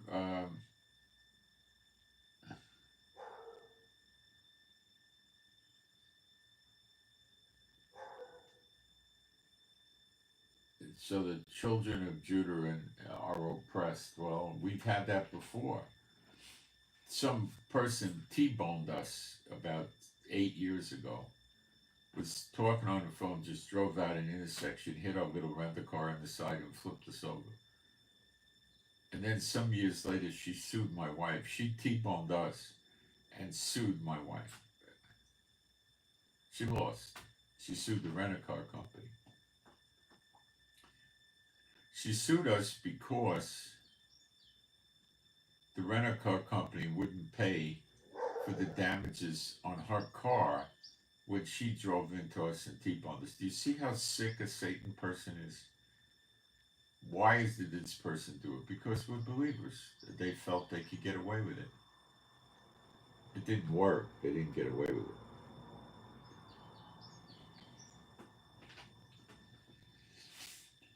This idiot may be trying it again. I don't know. But the statute of limitations is up. But the people here are so wicked, you have no idea. I can't wait for the 2/3 to get cut off. They're really horrible people. They're horrible people. Thus saith Jehovah of hosts, the children of Israel and the children of Judah were oppressed together, and all that took them captives held them fast, and they refused to let them go. Now, I don't know if this is in the past or we're going to see it again. It was in the past, you know. Their Redeemer is strong, Jehovah of hosts is his name. He shall thoroughly plead their cause, that he may give rest to the land, that's Israel, Haaretz, and disquiet the inhabitants of Babylon. All right. So when it says, and all that took them captives held them fast and refused to let them go. Check the word captives.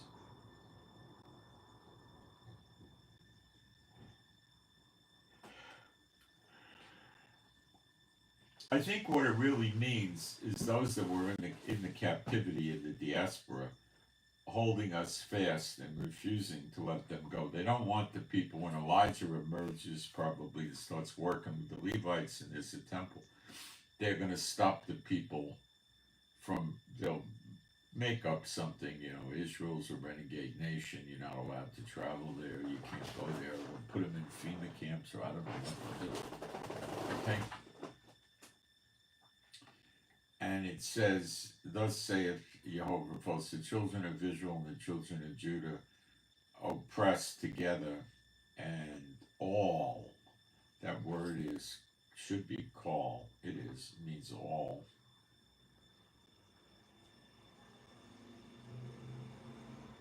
that took them captives held them fast and refused to let them go. That's not just the daughter of Babylon. So the two witnesses are probably going to have a hand on getting them out of there. Their Redeemer is strong, Jehovah of hosts is his name. He shall thoroughly plead their cause, that he may give rest to the land and disquiet the inhabitants of Babylon. Disquiet means they're going to be, well, they're going to be, it means tremble. It means scared, fearful, very fearful, extremely. A sword is upon the Chaldeans, saith Jehovah, and upon the inhabitants of Babel, and upon her princes and upon her wise men. A sword is upon the liars, and they shall dote. A sword is upon her mighty men, and they shall be dismayed. A sword is upon their horses, and upon their chariots, and upon all the mingled people that are in the midst of her. Well, America's the melting pot, mingled people. Same thing. They shall become as women. A sword is upon her treasures, and they shall be robbed. A drought is upon her waters, and they shall be dried up. For it is the land of graven images. and they are mad upon their idols. Therefore, the wild beasts of the desert with the wild beasts of the islands shall dwell there, and the owls shall dwell therein, and it shall be no more inhabited forever, neither shall it be dwelt in.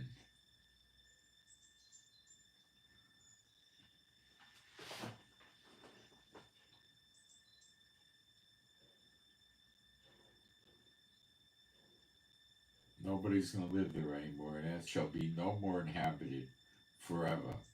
Neither shall it be dwelt in from generation to generation, as God overthrew Sodom and Gomorrah and the neighbor cities thereof, saith the Lord, so shall no man abide there, neither shall any son of man dwell there. He doesn't say that he's going to destroy it the same way he did Sodom and Gomorrah with fire and brimstone, but he does say he's going to kindle fires around the cities. So there's some connection going on. Behold, the people shall come from the north, and a great nation, and many kings shall be raised up from the coasts of the earth.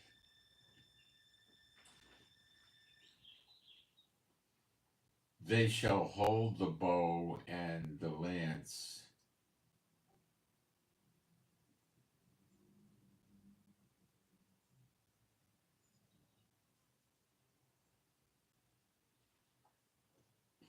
They shall hold the bow and the lance. They are cruel and will not show mercy. Their voice will roar, and the sea like the sea, and they shall ride upon horses, everyone put in array like a man to the battle against thee, O daughter of Babylon. The king of Babylon hath heard the report of them, and his hands wax feeble. He's going to be very scared. Anguish took hold of him, and pangs as of a woman in travail. Behold, he shall come up like a lion from the swelling of he shall come up like a lion from the swelling of Jordan unto the inhabitants of the strong. But I will make them suddenly run away from her. And who is a chosen man that may appoint over her? For who is like me, and who will appoint me the time? And who is that shepherd that will stand before me? Be either Yeshua or one of the two witnesses.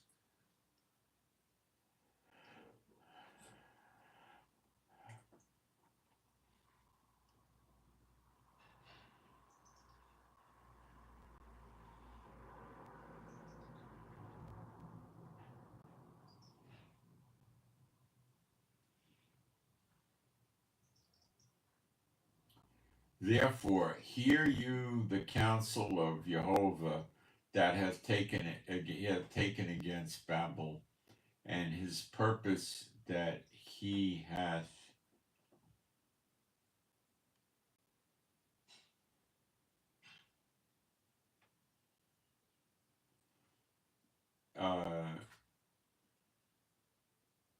therefore hear you the counsel of Jehovah that he hath taken against Babel, and his purposes that he hath purposed against the land of the Chaldeans. Surely the least of the flock shall draw them out. Surely he shall make their habitation desolate with them. At the noise of the taking of Babel, the earth moved, and the cry is heard among the heathen nations. This is pretty serious.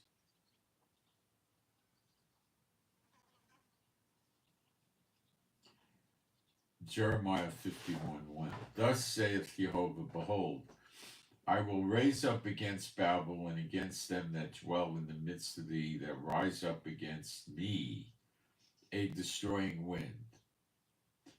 And I will send unto Babel, that's storms, and they just got hit with some pretty bad earthquakes hurricanes last few months, and but I think there's more coming or something. And will send unto Babel fanners that shall fan her, loot her, and shall empty their land. For in the day of trouble they shall be against her round about. So they'll be surrounding her. This could be sleeper agents or invaders. It might be sleeper agents, and Russia launches torpedoes from submarines. Or Russia sends long-range bombers in its sleeper agents. Or it could be Russia without sleeper agents. I don't know. In the day of trouble they shall be against her round about. Against him that bendeth, let the archer bend his bow, and against him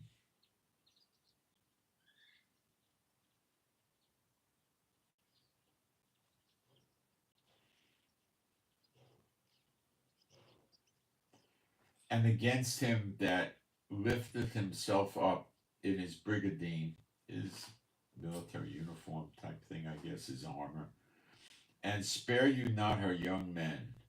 Destroy you utterly all her host, all her army. The whole military of America is going to get killed. You see, they train them to go out and kill anybody they point them at. Go kill this one, go kill. They don't care. They're like working for Murder Incorporated. They don't care. They'll go kill anybody the American government tells them to kill. They don't care. That's not the way an army's supposed to run.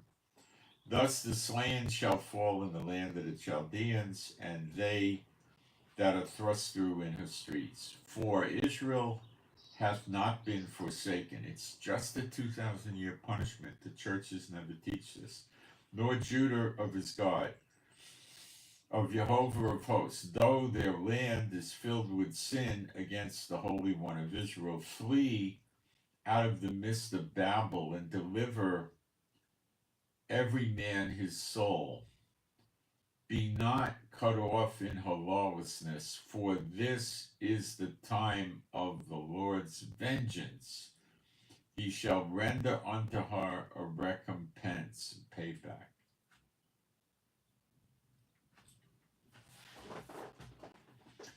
Babel hath been a golden cup in the Lord's hand, that made all the earth drunken. The nations have drunken of her wine. Therefore, the nations are mad, crazy, and they are. Now, you see it. America's crazy. The nations are crazy. Babylon is suddenly fallen and destroyed. Suddenly. Howl for her. Take balm for her pain. That's like a salve or a cream for her pain. If so, she may be healed. Babylon suddenly destroyed, I believe, is referencing the city, which is Washington, D.C., which is not part of the 50 states.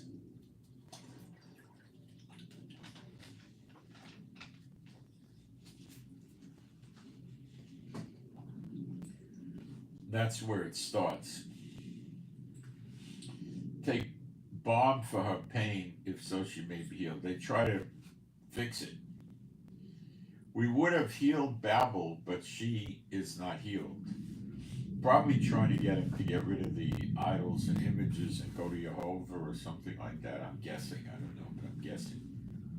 Forsake her and let us go, every man into his own country. For her judgment reacheth unto heaven, and is lifted up even to the skies. So they're going to go back to their own countries. These are not the Americans, these are the foreigners that are there. The Lord hath brought forth our righteousness. Come, let us declare in Zion the work of Jehovah Elohim. Well, that would be when they see the sign of the Son of Man.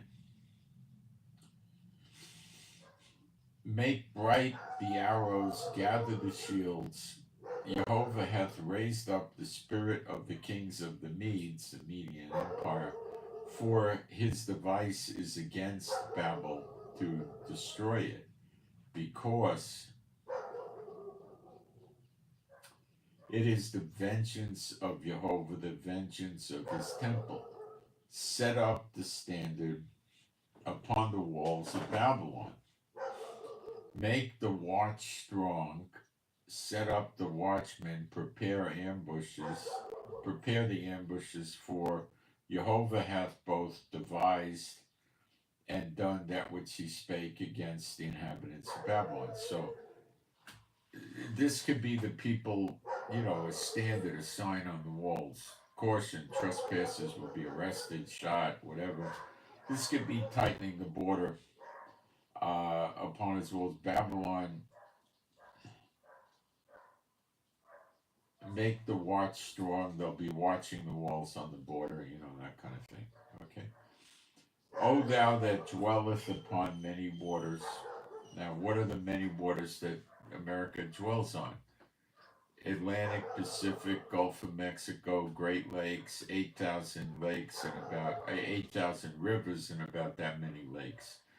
The other popular options for Babylon is the Vatican, which has 200 to 300 people living in it only, no Jews, and they're not on many waters. They don't have any waters. And what about Mecca and Medina? Well, they're in the desert. What waters are you talking about? There's no Jews there.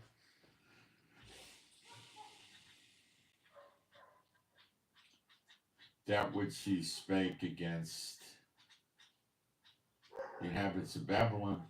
O thou that dwellest upon many waters, abundant in treasure, thine end is come, and the measure of thy covetousness. Jehovah of armies hath sworn by himself, saying, surely I will fill thee with men as with caterpillars. Fill thee with men. It sounds like 30 to 50 million illegal aliens in America with 60 to 70% sleeper agents. That's what this sounds like to me. And they shall lift up a shout against thee. Well, they're not pro-American. He hath made the earth, the land, by his power. It could be the earth. He hath established the world by his wisdom, and stretcheth out the heaven by his understanding. When he uttereth his voice, there is a multitude of waters in the heavens.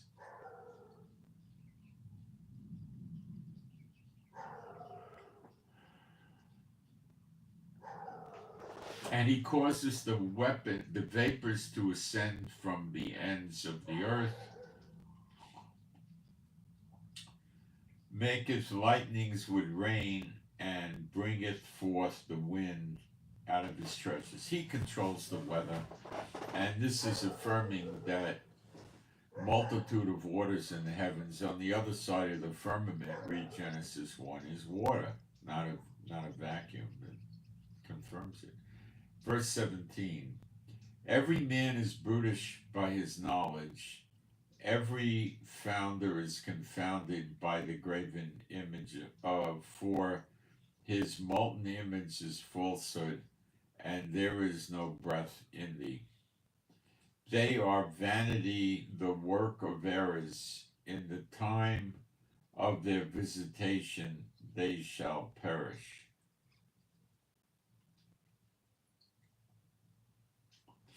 There it is. The portion of Jacob is not like them. That's the 12 tribes of Israel. For he is the former of all things, and Israel the rod of his inheritance. The Lord of hosts is his name, Jehovah of hosts. Thou art my battle axe. Now this is Israel, so this love your enemy stuff. Come on, where's this contradictory to the scripture? Thou art my battle axe, that's Israel, and weapon of war. For with thee, okay, it says the portion of Jacob is not like them. For he is the former of all things, and Israel is the rod of his inheritance. Jehovah of hosts is his name. Thou art the battle axe and weapons of war. For with thee will I break in pieces the heathen nations, the Goyim, and with thee will I destroy kingdoms. Has this been going on in this year of recompenses? Yeah, look around, look at Gaza, look at Lebanon, look at Syria, look at Iraq, Yemen, and places like this are getting busted up all the time. Let's keep reading. It's not over yet, of course. And with thee will I break in pieces the horse and his rider, and with thee will I break in pieces the chariots and his rider. With thee will I break in pieces chariots and the rider. We got these missiles that hit cars and motorcycles, and we killed them. These are targeted assassinations. We'll see more about that. With thee also will I break in pieces men and women. Yes, we killed women, we killed children, yes. And with thee will I break in pieces old and young. Yes, we've done that. And with thee will I break in pieces the young man and the maid. Yes, we've done that. You want me to lie about it? I will also break in pieces with thee the shepherd and his flock. And with thee, well, we've killed shepherds in Lebanon and Gaza. And with thee will I break in pieces the husbandman and his yoke of oxen. And with thee will I break in pieces captains and their rulers. These are the targeted assassinations of the leaders. Break in pieces. What is that word? Nafals. Shatter. Well, we usually blow them up with a missile, right? That shatters them.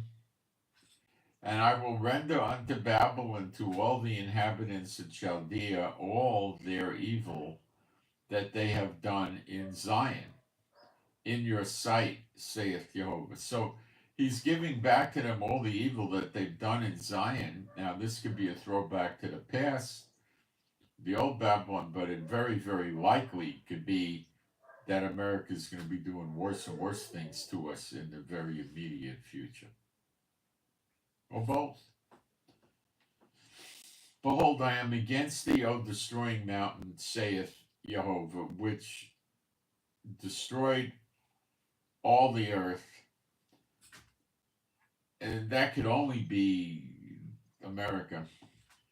And I will stretch out my hand upon thee and roll thee down from the rocks and will make thee a burned mountain. That means it's gone. And they shall not take of thee a stone for a corner, nor a stone for foundations, but thou shalt be desolate forever, saith Jehovah. Set you up a standard in the land, blow the trumpet among the heathen nations, prepare the heathen nations against her, call together against her the kingdoms of Arat, Mini, and Ashkenaz.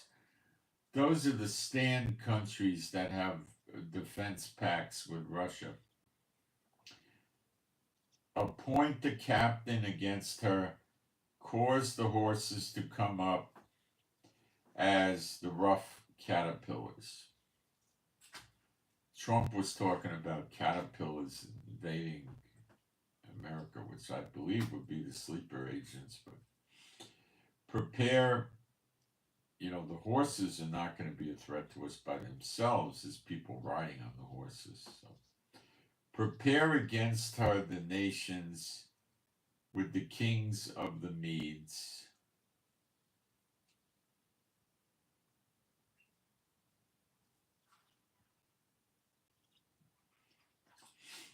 The captains thereof, and all the rulers thereof, and all the land of his dominion. That's the old Median Empire, which is, Iran area and all that, Turkey, I think Russia, stuff. You could look it up, Median Empire.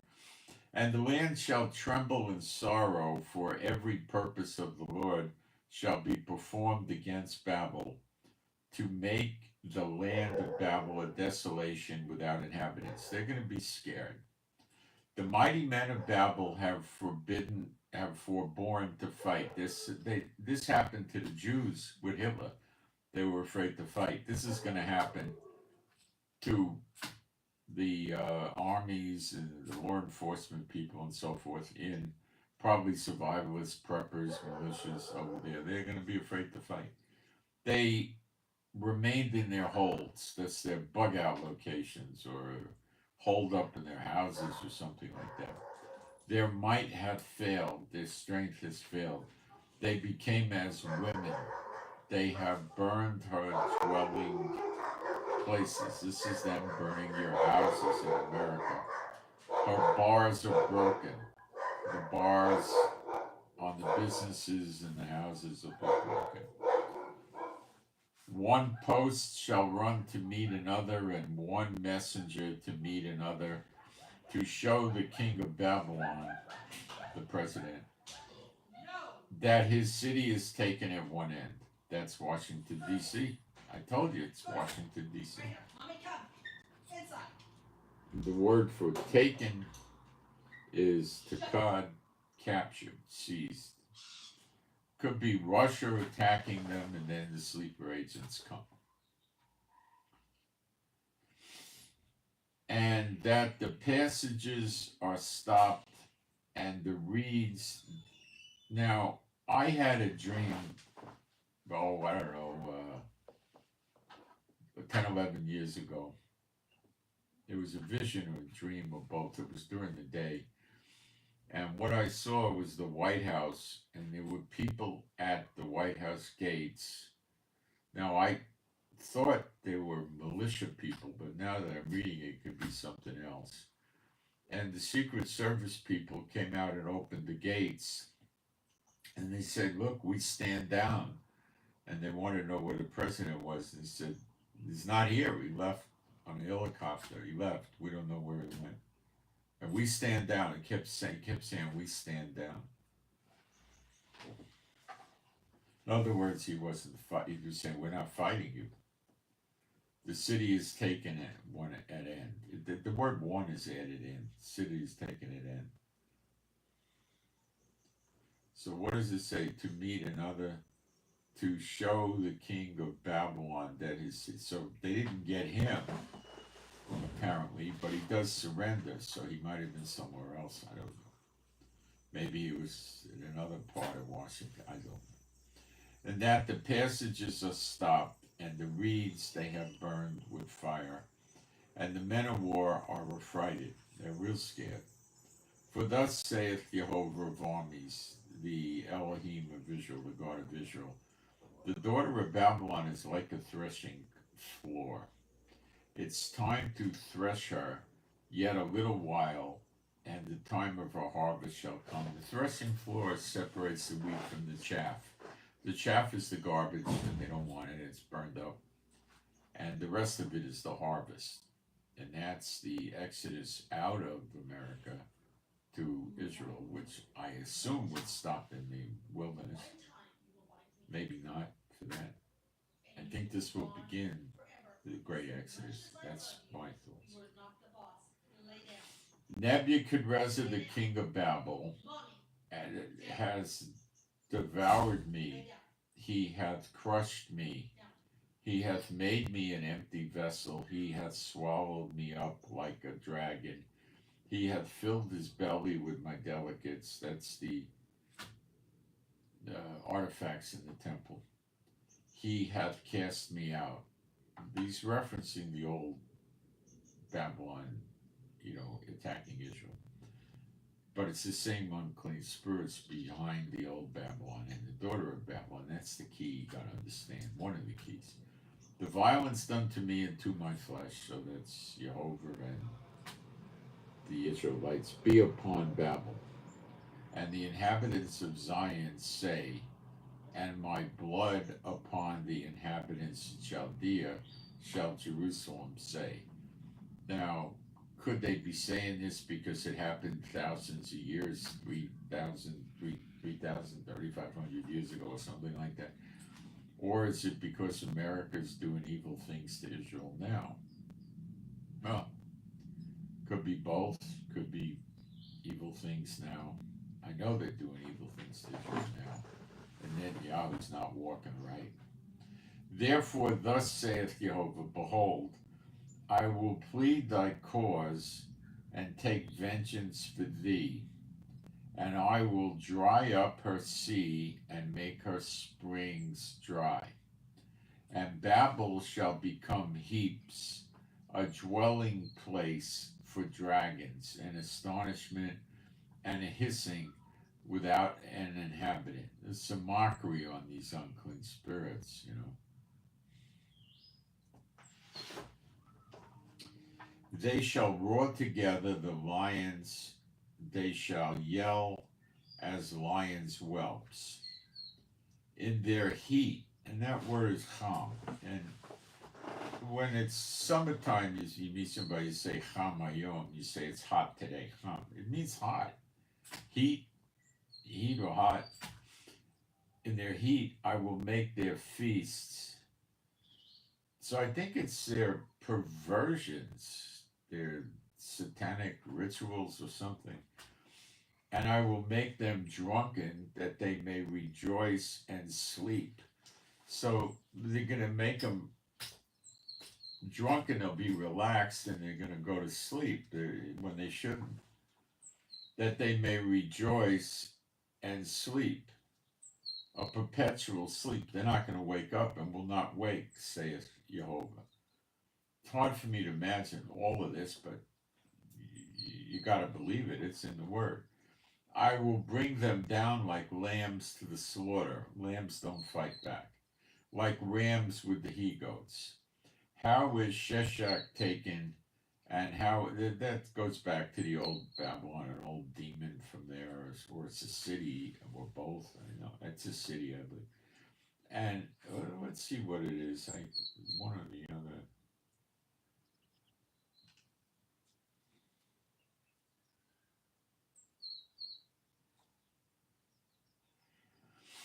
It's both. There's a temple. They had a temple to the goddess Shesh or something. So Sheshach is the city where they had the temple to the goddess Shek. That's what it is. So it is both. Taken and now is the praise of the whole earth surprised. How has Babel become an astonishment among the nations? See, the people are trusting Trump like this, and they're getting themselves put under a curse. The Israelites, Americans, it's prophetic. The sea has come up upon Babel. She is covered with the multitude of the waves thereof. I'm thinking this is to put out the fires that the Lord kindles in and around the cities. So the animals could live there. If it was continually burning, they couldn't live there, could they? Her cities are a desolation, a dry land.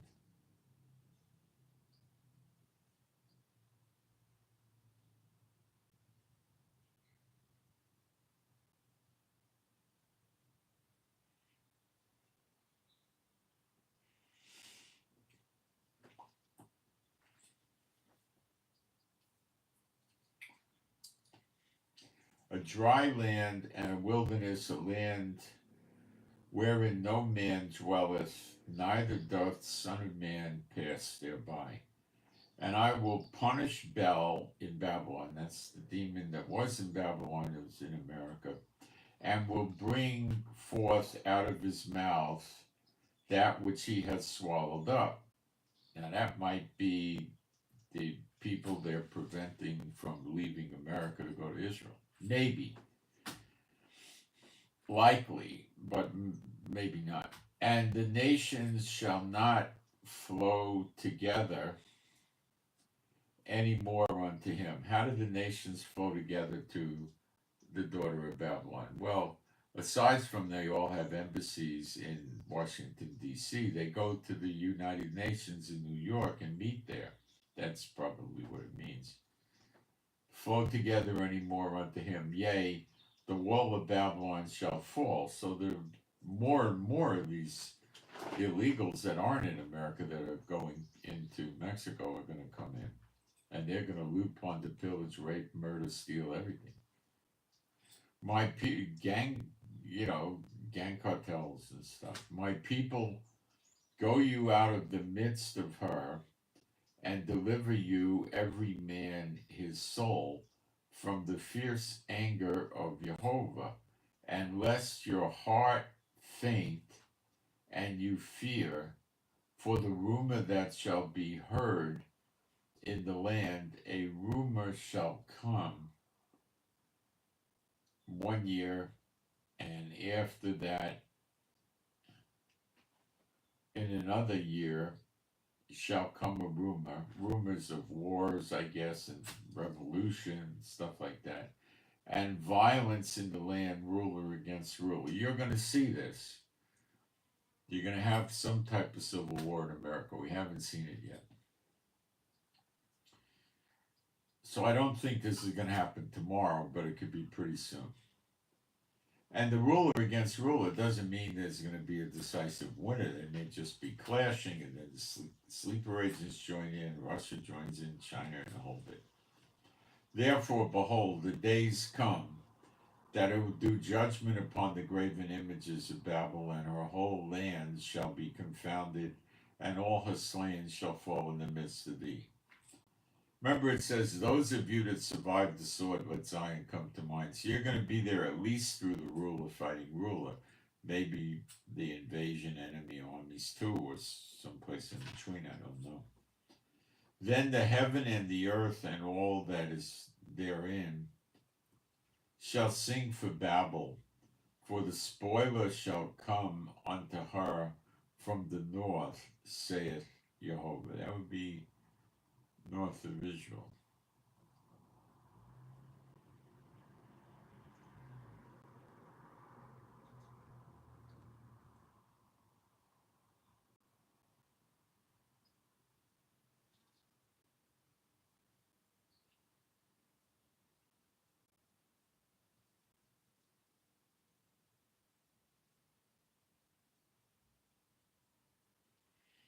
Okay.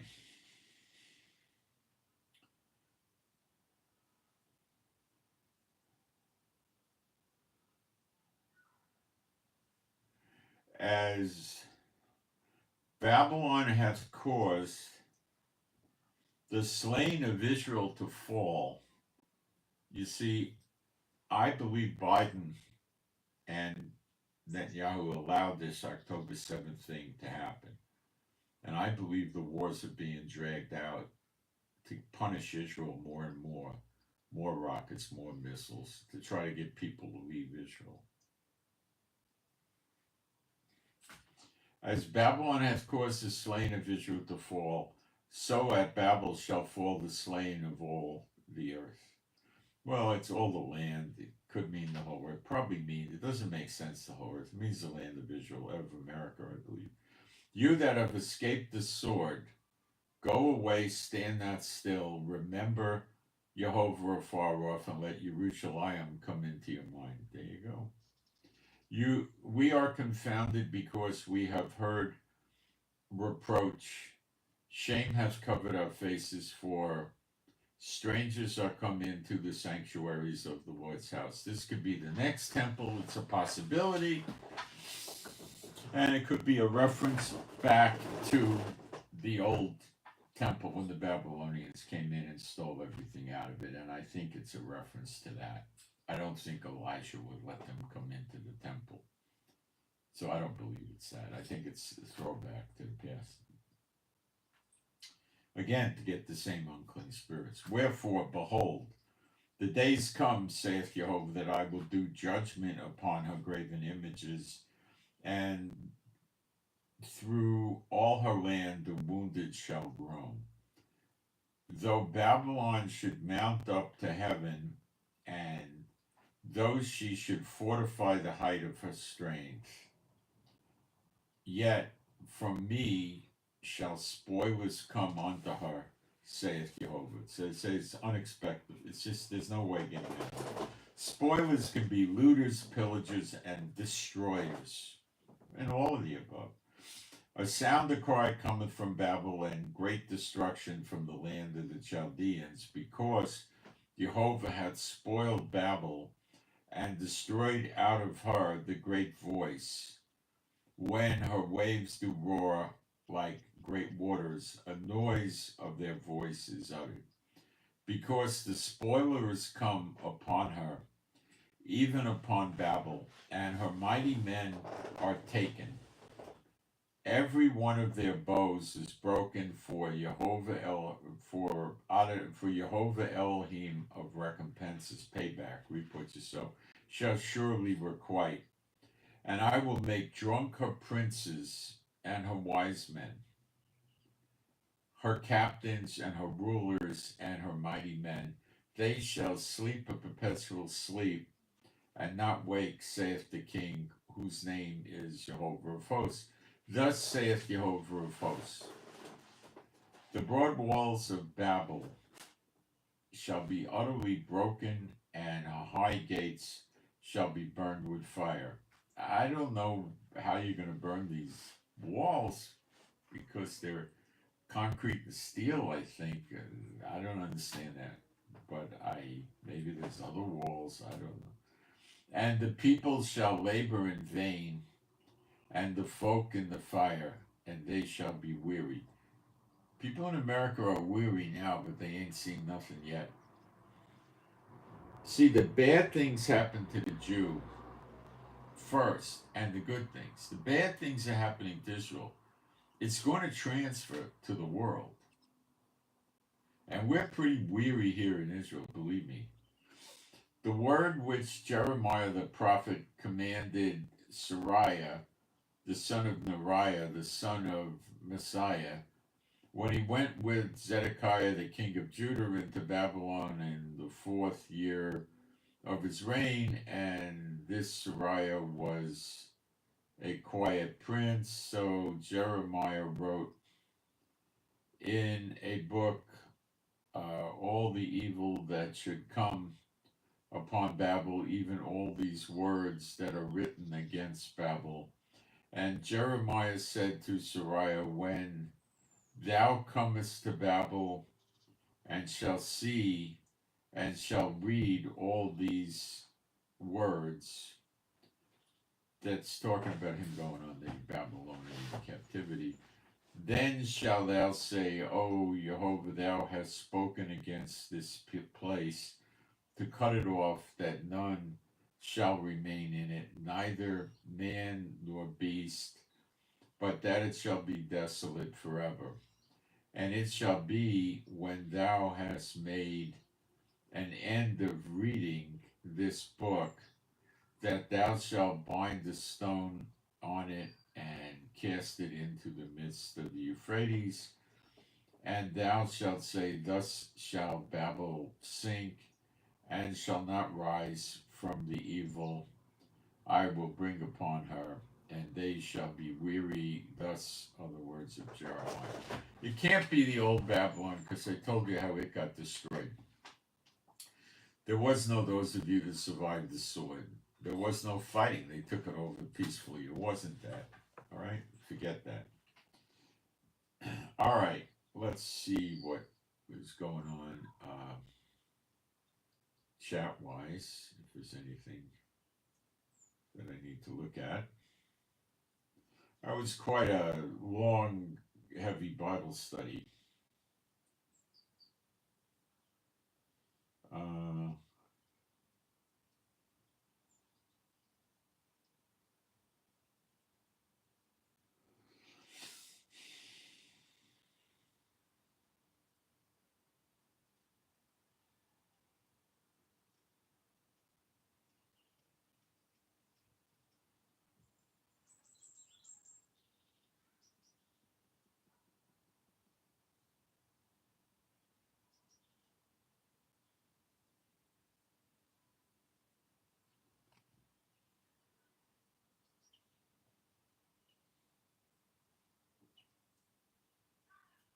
I'm in Israel, I'm not in America.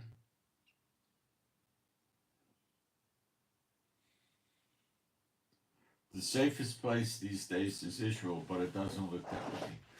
That's to keep the bad ones out. It is the safest place for believers. And for those whose names are written in the book of life. Well, guys, that about wiped me out. So please remember to pray for my wife. She needs more healing prayer. Pray for Chief the dog, while he's getting better. He still needs more prayer for one of his legs is hurting him, but he's getting better. We've been praying and he is improving, but keep praying for him.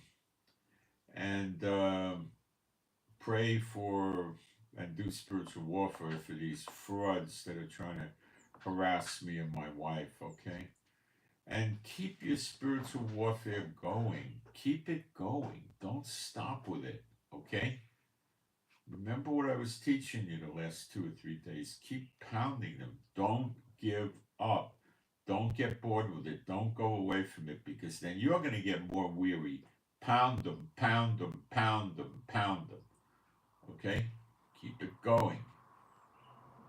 They do something to you, do something to the unclean spirits 25 times worse. Just pound them. Pound them. Pound them. Pound them. No let up. If you let up, you're losing. Just keep pounding them and pounding them and pounding them. This is the latter days for them. Let's send them out in misery. In misery. They can go to the pit. Let them be miserable. All right. And pray for, and look how I've been talking all these years. Nothing happened. Here I am. Okay, so pray for better videos. Pray for the peace of Jerusalem. Pray for the animals and pets in general that we have. They're all rescues. And I send my Shabbat Shalom to all those who love Yeshua HaMashiach. My email address is the lowest line down in the description box and up at the chat at the top. You can ask me questions and stuff like that. And this is about knocking me out. So, I'm I don't know, 2.5 hours. That's I like to keep it to 2 hours or even lower, but that's okay. So that's what I got, guys, and thank you.